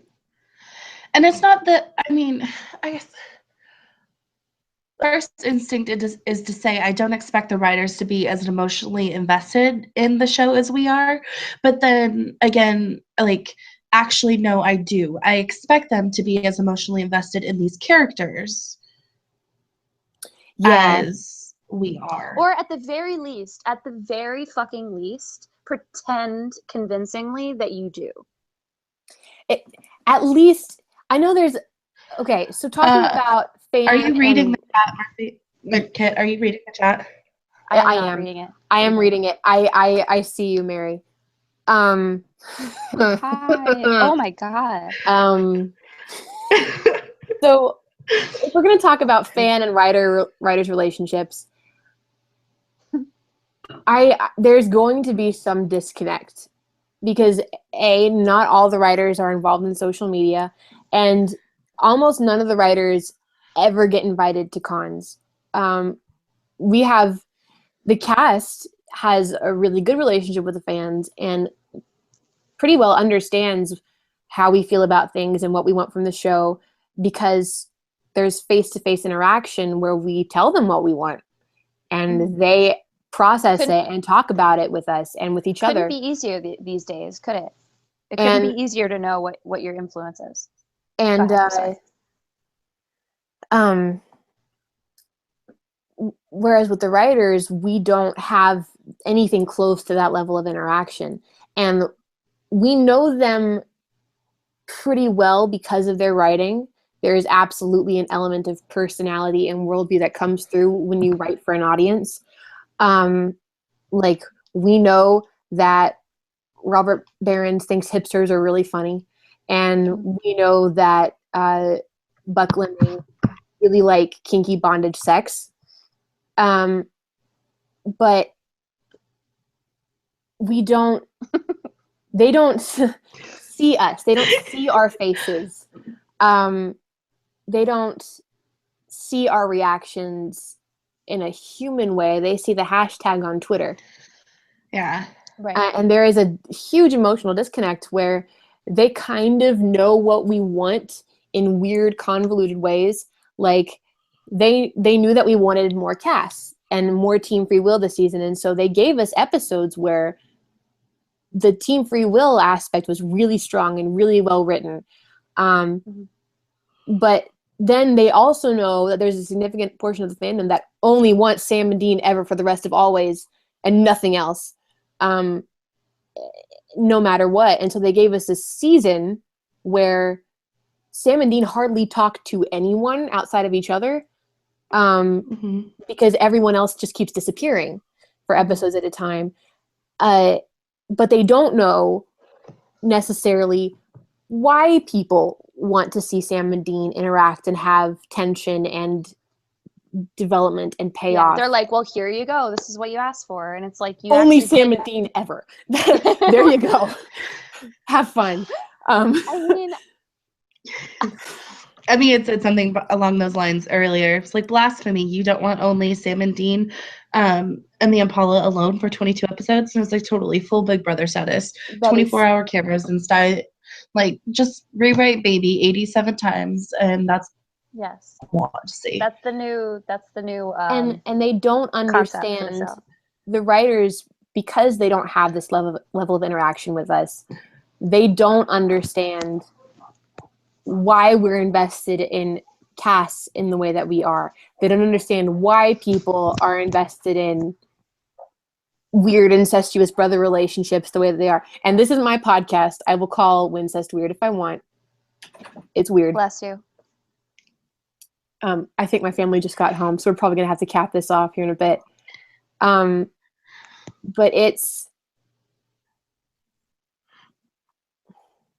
there is a huge disconnect between writer and fan, and that it shows. It's becoming increasingly obvious that they don't know what story they want to tell, and they don't know what story we want them to tell. And so they're like throwing darts at the wall, hoping to hit on something that resonates with us.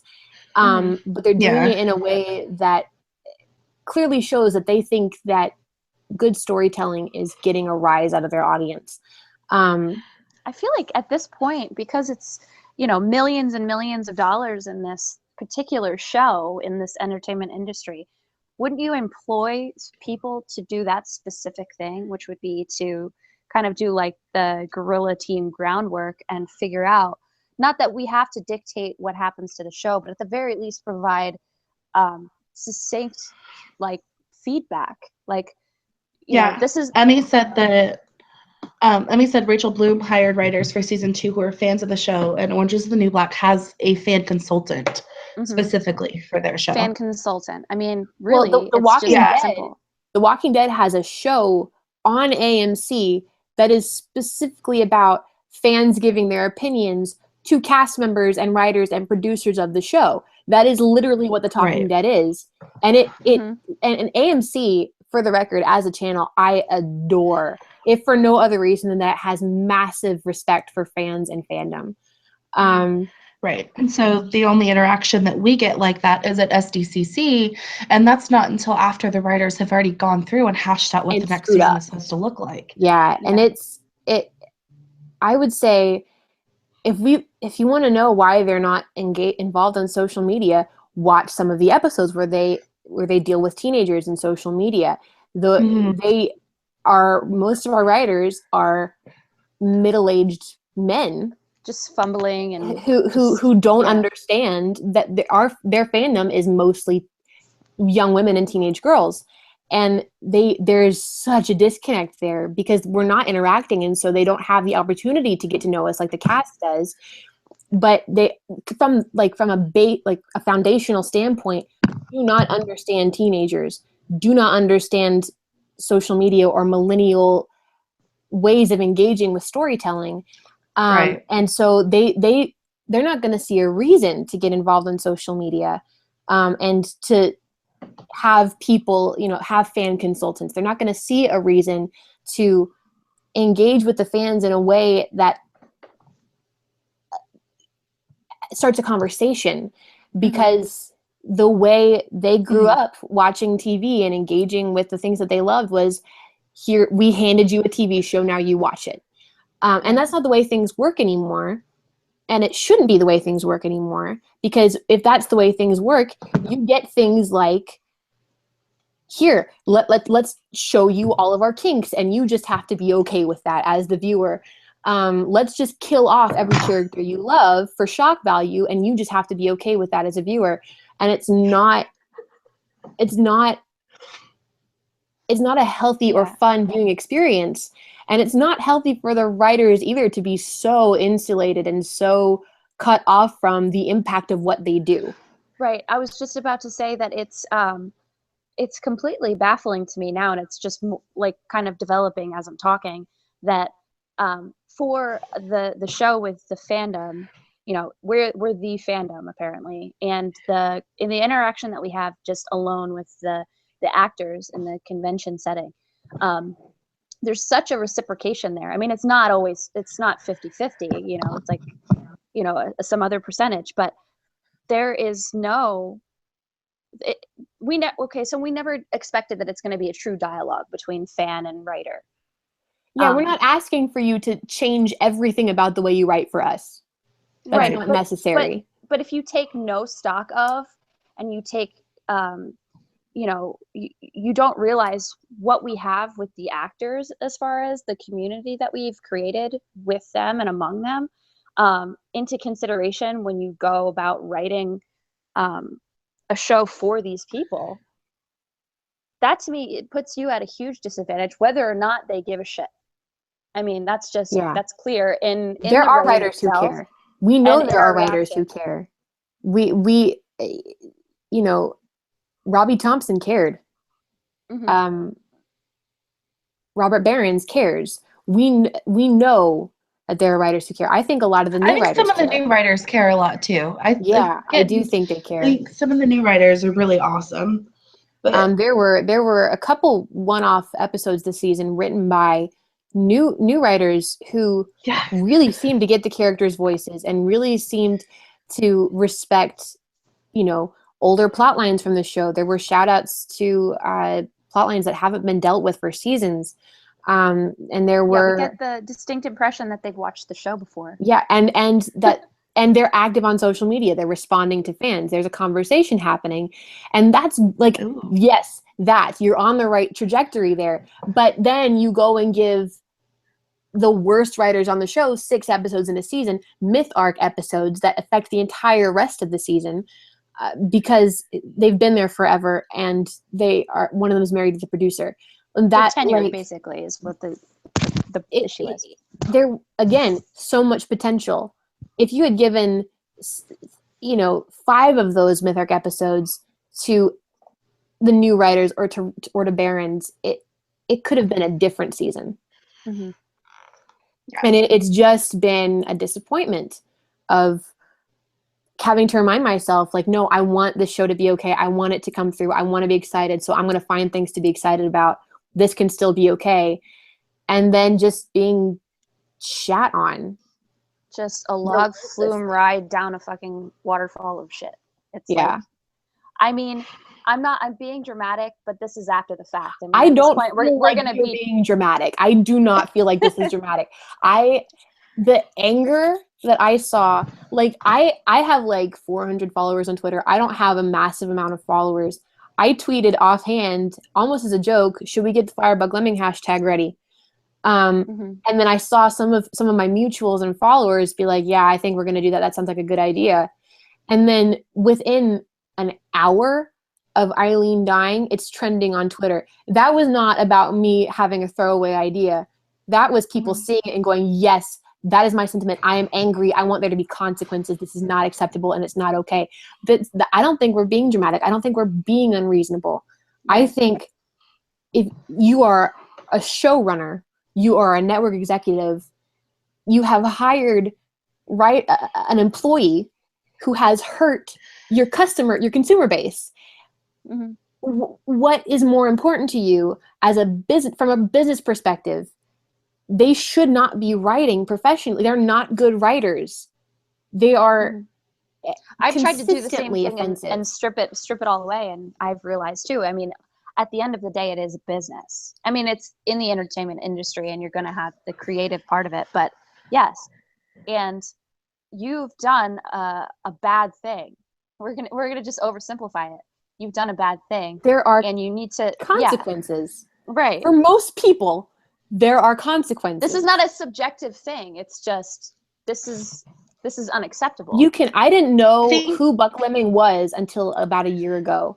And I can go back and rewatch episodes now and without knowing who wrote it, go, this is a BuckLeming episode, isn't it? Because I can do the same bad. thing and I'm a year in. It's bad. It's bad writing. It doesn't deserve to be on. I just have to say, God bless television. my husband, because I yell at him so much. Not at him, but I yell about these episodes to him so much. You were going to say something, Tasha? Going back to being like saying, you're fine.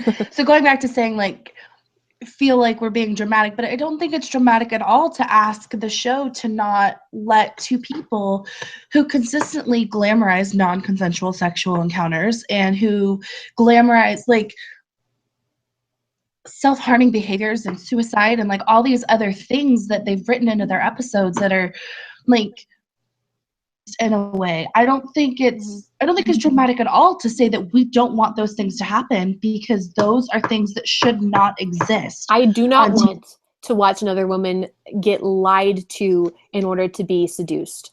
I don't want to watch my favorite character get raped and have it treated as sexy and romantic.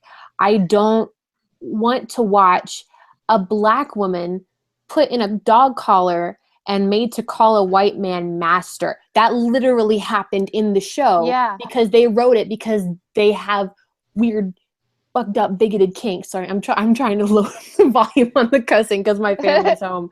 The title of that, by the way, is called "Man's Best Friend," parenthetical, with benefits. I was like, that's a BuckLeming episode. That should not be on television.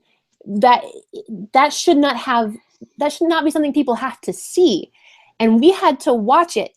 I was watching the show when that episode aired, and it was one of the ones that made me think I need to quit watching the show. And I did for almost a full season before I jumped back on halfway through season 10, only to get shot all over again by BuckLeming at the end of season 10. Like the consistent, the common factor in all these issues that I have with the show, and it's not that they're the only perpetrators of it, it's that they're the most prolific perpetrators of it, because the worst offenders on the writing staff are BuckLeming, and they are allowed to write 6 episodes in a season after they've killed off the one returning queer character, and after they've put a Black woman in a dog collar and made her call a white man master. After all of that, they're given 6 episodes in a season. It's unprofessional and it's not fair.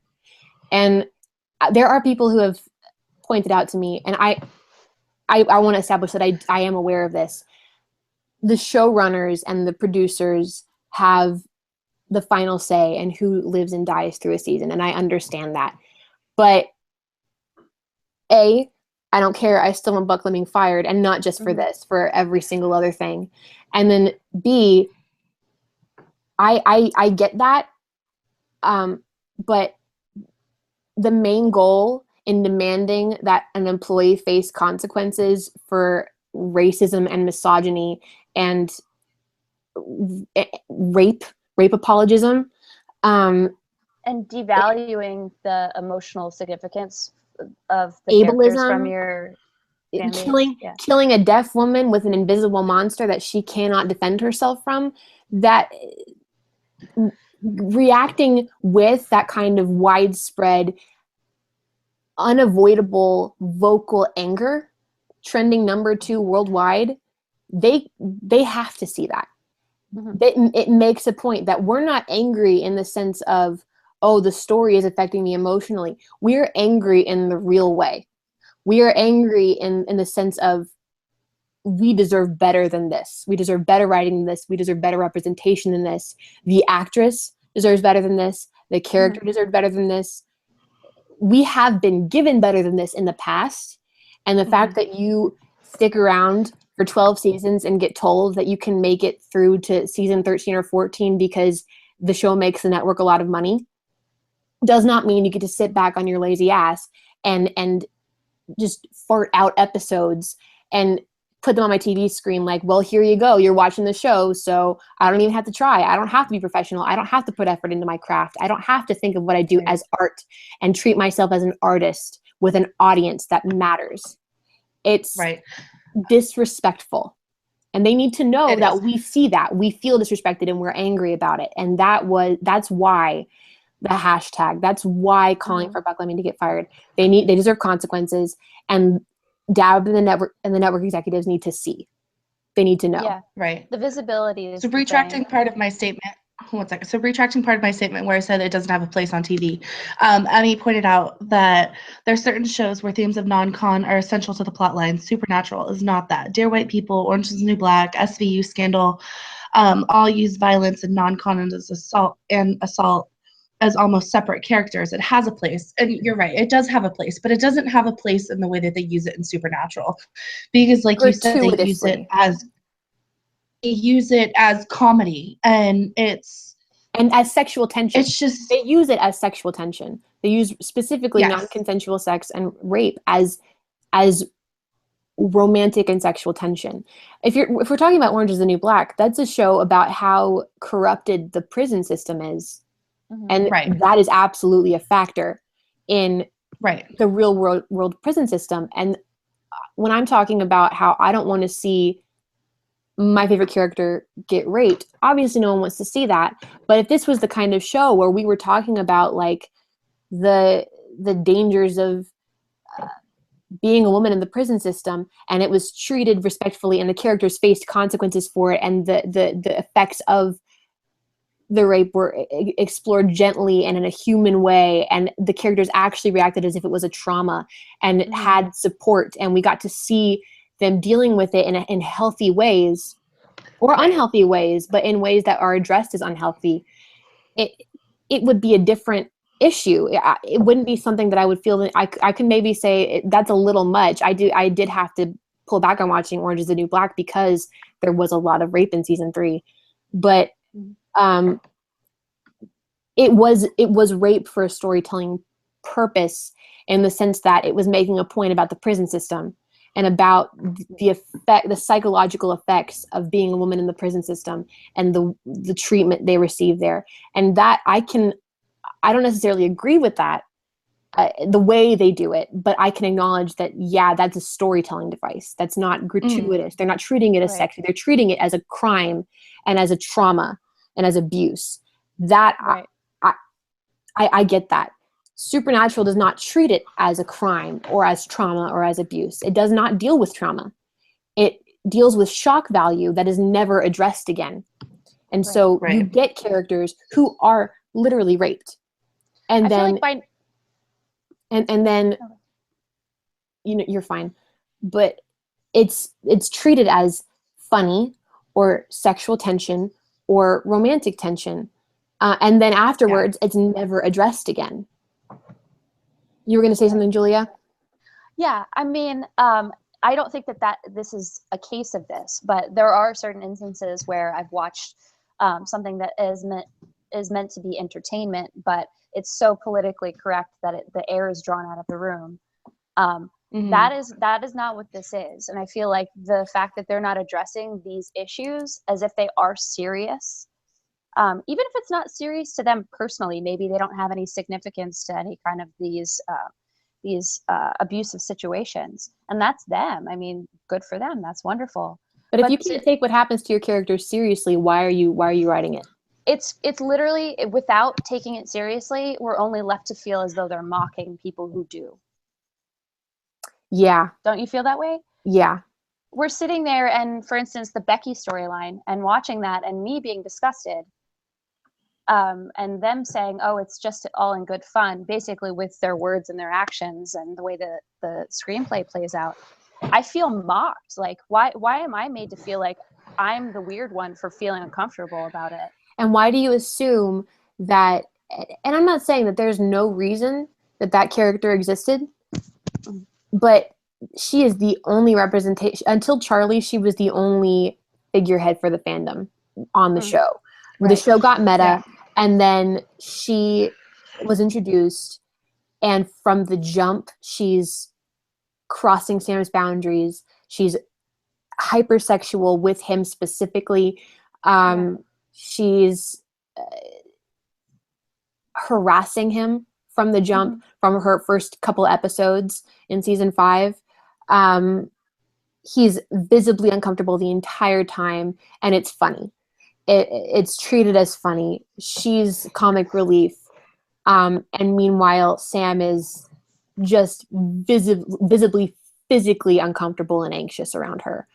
And it's not treated as gross or weird, or it's funny.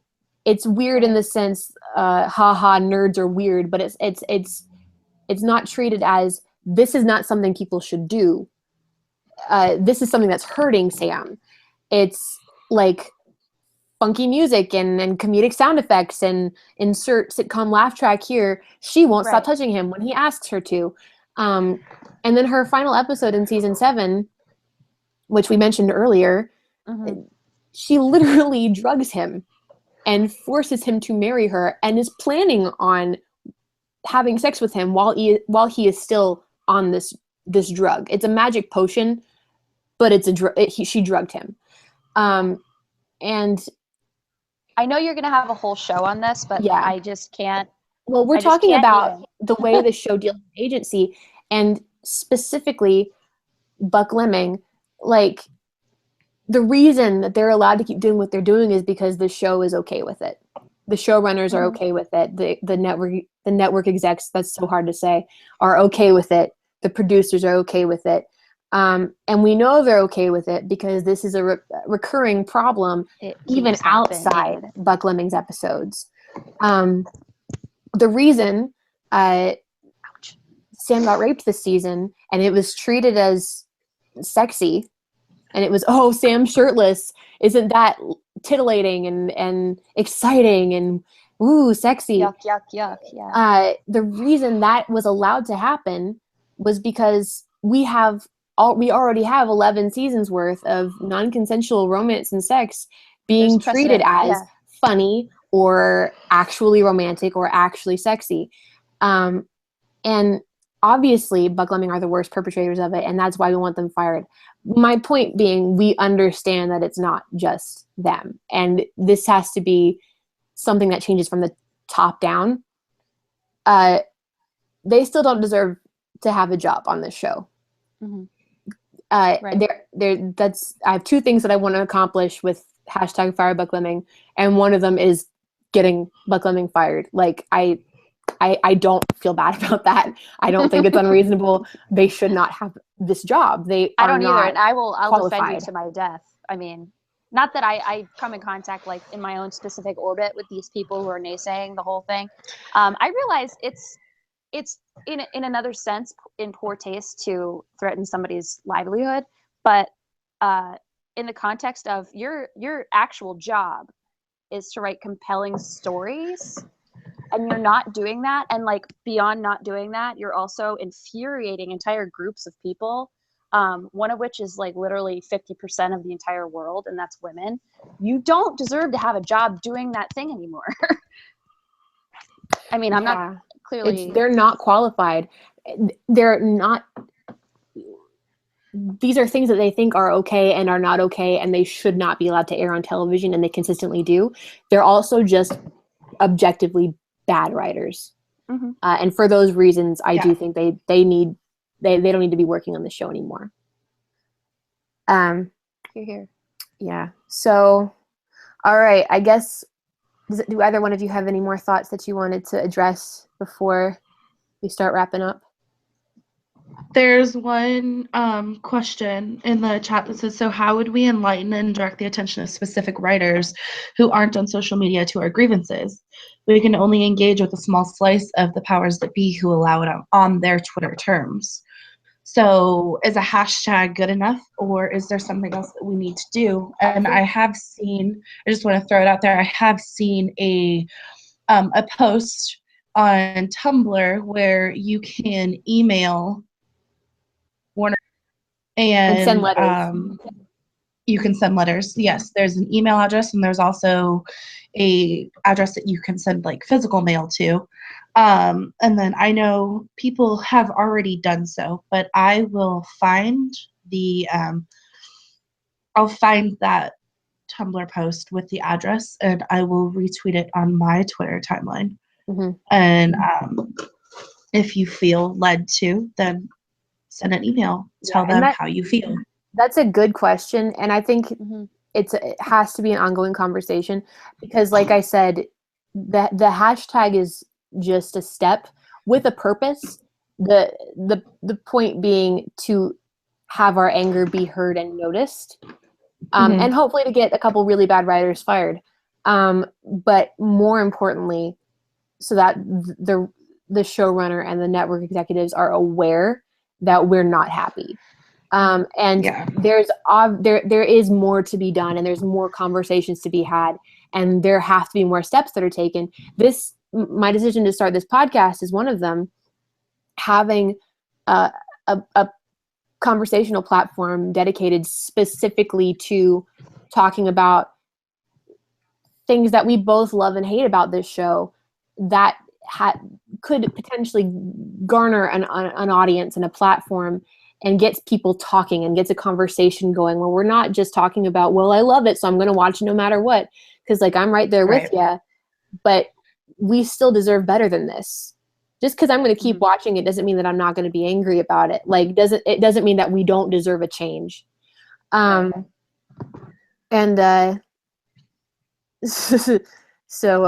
Emmy says, maybe someone should write a BuzzFeed post. Please do. I would love that with gifs, complete with reaction gifs. I want full BuzzFeed, like, because they read articles and they read reviews, and if nothing else, they pay attention to like polls and stuff. And that's the kind of thing too. Rate the episodes on IMDb. Leave find polls and vote in the polls, and pay attention to recaps and reviews and the few ways that we do have to access the writers and the executives that we do know about. Utilize them as best you can, because it is a conversation that we have to have, where we have to figure out as a community how to affect change within our community, and the show is part of that, and the writers are part of that, whether they think they are or not. And we don't have to just shut up and take it. We don't have to just be okay with what's presented to us. We're allowed to be angry, and we're allowed to argue back, and we can find ways to make them hear us. It just has to be, we have to be willing to try new things and maybe be angrier than some people are comfortable with, and be willing to engage in conflict and I love making people negativity. uncomfortable. I'm you know, I think that's where I'm a progress lesbian starts. that grew up in the church, so I've had some practice with it. Wonderful. But yeah, it has to be, we have to be willing to get angry and to say, you know, just because I love this show doesn't mean that it's beyond criticism, doesn't mean that it doesn't deserve earned anger, and doesn't mean that we can't call for change when we feel that it's needed. Absolutely. So there are more conversations to be had and more things to be addressed, and certainly more to be learned. I don't know how any of this works. I'm at a point where I'm like, please tell me how this is supposed to work so that I can actually have a conversation with the writers, whether in any context, where I feel like the fans are getting through, because that has to be possible. We see that it's possible with other shows and in other fandoms, of varying levels of popularity. And it is possible here, and we have to believe that we're capable of creating that if it's not handed to us. Right.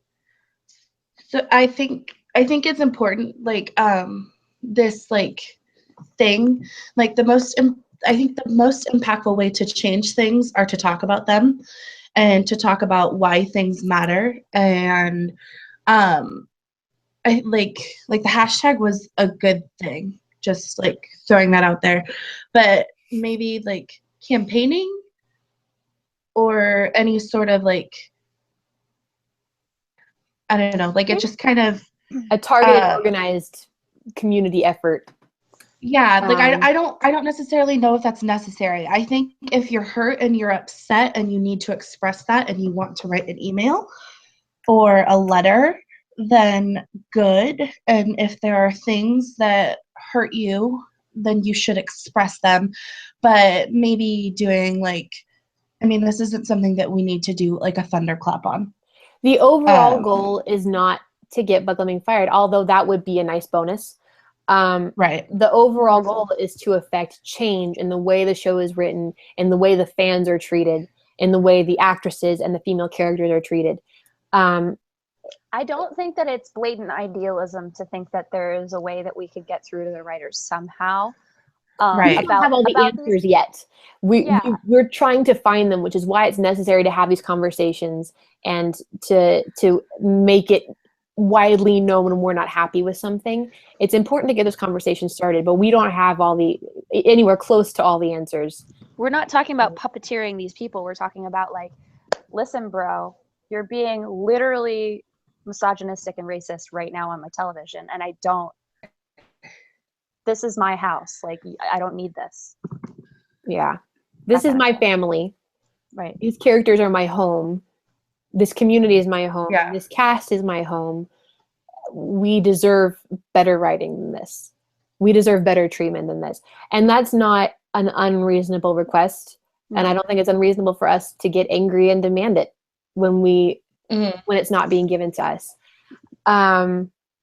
So yeah, it's an ongoing conversation, and it's something that I think we're always going to be finding. No, the show is never going to be perfect. The writers are never going to be perfect. The community is never going to be perfect. I'm never going to be perfect. And so there will always be more steps to take to get the art produced and the way it's received to closer to a place of vulnerability and communication, and to a place of exchange. We can always get better at that. And so we're just in a place right now where it's just not happening, period. So there are steps that we can take. We're just that we have never been put in a position where we feel so acutely that we need to make this change. And so we haven't had to think about it in the ways that we are right now. Or we have, but we've been, for various reasons, complacent about it. And now we feel like we can't be anymore. Right. You were going to say something, Julia? No, I was just kind of agreeing. I feel that. I mean, in like my being, I feel as though I can't go on with it. And I mean, obviously, you know, the people who tend to just silence and oversimplify, saying, well, if you don't like it, don't watch it. That's not the fucking point. I've been with this show and these characters for 5 years. I'm not going to stop watching it. That's something that I'm coming to terms with. Even I'm thinking about some of the possibilities for next week's finale. I'm like, if I'm being honest with myself, I may not even watch it as it airs, but I'm still going to stream the episodes later. Like, I don't want to say goodbye to these characters because they're a part of my life. They're a part of my community. They're part of my family. And so I love the show, and I even love a lot of the writers. I love some of the writers. A couple of them. I can. Like I love a writer. I love a writer. Let's be real. But it's Bobo. That doesn't mean I don't want I don't want to love the other writers. It doesn't mean that I don't want them to get better at what they do. It doesn't mean that I don't want them to pull through and create better art. I do want that. We're literally giving them the tools to help them. Here is how you connect better with your audience. Here is how you tell a story that will resonate with the audience you have. We're trying here. So I feel like that's the most we can do. And we just have to be always looking for new ways to try and new ways to say, hey, you could be better at this than you are. And at the very least, don't do A, B, and C. At the very least, don't treat rape like sexual tension. Or put black women in dog collars. At the very least. Right. I wish we had them there and this was like a negotiation and you would say that no, rape is sexual tension, and they're like, done, next order of business. At the very least, don't kill off we just write out our terms. Yes. Yeah. At the very least, don't kill deaf women with invisible monsters. Like, it's not, it feels like it shouldn't be this hard. Apparently it is. Like, you just said that. You said that out loud and it sounds ridiculous, but that's what just fucking happened. It's what happened. It's what they do. And it's like, we just have to be willing to find new ways to be like, hey, we're not cool with this. This isn't good storytelling. I don't feel respected as an audience member. You can do better. We've been given better before. We are entitled to expect better. So it's a conversation, and there's going to be what are you doing? More. There's going to be a million steps beyond a hashtag, because I don't think we're ever going to really stop finding things that need improvement, either in ourselves, in the community, in the show. No. There's always going to be a reason to try harder and do better. And so right now we're just at a place where we need to be doing better. The show needs to be better than it is.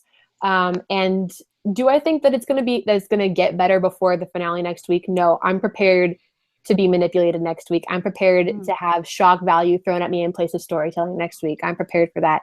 I'm prepared to be not okay on so many different levels that I might call off the next day at work.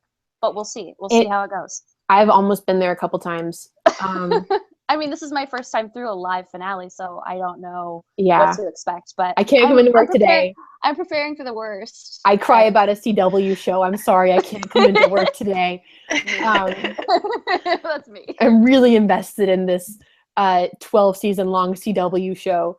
They kind of know, so they'll probably understand. Yeah. We'll see what happens. We still have time to improve. And honestly, we know that at the most we're going to get a season, maybe 2 after this. Right. After season 11, after season 12 is over. We understand we're starting to wind down. That doesn't mean we can't still expect better than this. Right. Aren't they concerned about their legacy? I mean, they're speaking through Sam and Dean, aren't they? That's what I got from that. And so why wouldn't you, at the very least, don't piss off your entire viewership? At the very least, put effort into what you write. This is your craft. Treat it like it matters. Yeah, excuse me. Don't even think about, honestly, don't even think about the audience sometimes. Think about respecting yourself as a writer. enough to demand better of yourself as an artist, as a creator. You know, when you're just starting out and you don't have an audience and all you have is yourself and your product, you put effort into it. You put thought into it. You craft it. You work hard. You shop it around. You connect with that fan base. You try as hard as you can. I think there's a sense of complacency. One would think. There's a sense of complacency because they know they've been guaranteed at least another season, if not two. Right, and these and then they're going to be done. Are relics of the old days where they didn't have to worry about all that. So I mean, there's like push is coming to shove, and this I think is the very moment. Not that it hasn't happened before. I would personally prefer that they go out with a bang. I want the show to go out strong. I think the show and the characters deserve to go out strong. And I want the writers to want better for themselves than to end a season with half the viewers they started with. And to start out with most of their fan base moving on to other things before it even ends, because we know it's just going to disappoint us. Right. I want them to try harder, and we can demand that, and we can find new ways to ask for it. 100%. So yeah, that's the first episode of a single man tier, hopefully of many. I'm going to try to do these weekly. I'm definitely going to be doing this again next week. You know, you picked a good medium when it's verbally based and you've got a slight stutter. But I'll do, I'm going to do this next week, probably same time. I haven't decided who's going to guest, but Tasha and Julia will definitely be back at some point. And I'm going to try to continue doing this as a somewhat close to weekly thing throughout the hiatus and probably throughout season 13 as well. Because like I said, I want to keep talking about this, and I want to talk about the show and talk about the bad things as much as the good, and have real conversations about it. So before we go, do we have any predictions, hopes, and dreads for the season finale? Oh my God. And this is, I'm not going to say it's spoilers because we honestly don't know for sure what's going to happen yet. So honestly, what you predict and what you hope and what you are terrified of. Hang on, I'm going to need a beer. Tasha, catch me up when I get back. I'll be right back. I predict a whole lot of death because that seems to be the way that they're going for their shock value this year. And I just have this feeling like deep inside my soul that Cass is going to die, and it's going to break me, and that's going to suck. Like they've got to kill the British Men of Letters because they're the big bad. So they've got to defeat the big bad. I mean, that's kind of like the predictable way to end it, but I think there's going to be casualties along the way, and then I don't even know what they're going to do with like the Nephilim, but I don't know what they've been doing about the Nephilim. I don't know about this. Is not a plot line I understand. So it's kind of like a subplot that was like, it's just kind of like, it's kind of there, but I don't truly understand it. Again, they're just throwing things at the wall. Like, please stick.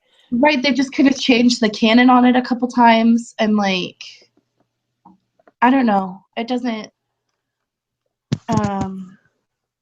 I just think everybody's gonna die. Like, they're all gonna burn. I think it's all just gonna go down in flames. All right, Julia, you have your alcohol. I do. I'm gonna talk about my biggest, the thing that I've been dealing with, because it's just the coverage from Asylum and all of that. It's kind of becoming less of speculation and more of just like okay, everybody's kind of just bracing themselves at this point for Cass to go out. And I'm having a little bit of an issue delineating between, okay, well, everybody thinks that he's dying for good or that he's dying for now. And I certainly can't tell the difference. Like I said, this is my first time doing it live. So that I've been dealing with on my own because I don't really know how else to do it. Otherwise, I just really, the only other hope, that's a fear. The hope that I have for these, the fact that it's a back-to-back episode is going to ruin me, but that the storyline somehow, one, makes sense now after having seen it, and two, is is something that I can feel comfortable moving on to the following season because of, if that makes any sense. Yeah, that does. Okay. I'm going to say that my hopes are that Jody doesn't die, Mary doesn't die, Cass doesn't die, and if he does die, it's not for good. And like from the jump, we know it's not for good. Like I want him, if he dies, I need him to die in the first episode and then come back in the next one. Right. My fears are that they're all going to die. Sam and Dean are going to be left with no one again. And that Lucifer and Tony will both have too much access to Sam. One of my major fears is that whatever happens with the Lucifer plotline coming to a head and the British Men of Letters plotline coming to a head is that Sam's going to get the short end of that stick, where both of his abusers have way too much access to him, and he can't, for the story, right? For the story, and he either can't get away from it and is forced into a position that's unsafe for him, or it's completely unaddressed. Like either. Which is worse. They need to address that these people are unsafe for him specifically to be around, and then not let them be around him. That won't happen, but that's what I hope. And then my predictions are that, well, I honestly have no idea what I think is going to happen. I think in like a perfect world, like if I were to write this as like my perfect like coda fanfic, is like the Nephilim's born and then it like somehow repowers Cass, and then the Nephilim and Cass and Dean and Sam like take down the British Men of Letters, they kill Lucifer, and then like they like raise this like awesome Nephilim baby and fight monsters together. But yeah, my predictions world, like my predictions coda is happiness. Yeah, I think my prediction for next week's episode is that the Lucifer plotline and the British Men of Letters plotline start to merge and sort of collide into each other, and the battle against Lucifer for the Nephilim basically ends the British Men of Letters plotline, and honestly, preferably they all die, because I don't want them to ever be able to come back. I am just done with this. Right. But whoever the you character is, I'm predicting that they're going to play a really significant role next season. And I think the Nephilim is too. I don't want to say that I think Lucifer's going to die, because I think they like Pellegrino way too much. But I think the Nephilim is either going to be a villain next season or a tipping point for next season. I think it's going to be one of those things that could go either way in terms of whether the Winchesters fight for it or against it. I think those are my if not my predictions, my suspicions for next week. Also that I have to say that I think Cass is going to die. I don't want him to. I would hate that. But the time that they have given to him this season is suspicious, and the talk coming out of Asylum right now is suspicious, and so because we talked earlier. We talked earlier about how the only people who have a death that's actually significant is a man who has a significant backstory. So they finally give Cass a backstory, and then they're going to kill him. And this is the most he's emotionally connected with the Winchesters in a long time. We've had emotional connection with Cass every season, but this is they've come right out and say it now and said it now. Everything Cass does is for the Winchesters. He loves them and he considers them his family, and this is his life now. They're his priority. And so I suspect that that buildup is leading up to him sacrificing himself, him choosing between the Nephilim and the Winchesters and sacrificing himself to save the Winchesters. In the end, I really hope that if that happens, it's not for good. I don't want to lose Cass and I don't want to lose Misha on the show. And I think the show would lose I can't talk so much of its fan base if that does happen. But if it's my not, snapping point. Yeah, if he dies, I hope it's not for good. But I have to say that I think he is going to die, whether for good or temporary, I don't know. But I think he's going to die. So on that happy note, thank you guys for joining me for this refreshing and fun and lighthearted first episode of of the aptly named A Single Man Tier. We were totally chill the whole time. I liked it. It was soothing. Yeah, it's episodes that aren't this or next week's episode are probably actually going to be way more lighthearted than this. I promise to never hold back on the salt when I'm feeling it, but there's going to be episodes that I do, especially during hiatus season, that are more just for fun and more for just laughing and joking around about a show that we all love. So I look very forward to that. I look very forward to it too. And I look forward to having both Julia and Tasha back. And thank you girls for joining us. And thank you everybody in the chat for joining too. Oh, we have like 18 viewers now. Stop. Yeah, it's 18. I wasn't expecting to have like more than 5. So thanks guys. I love y'all. And I will see you next weekend. Bye. Bye.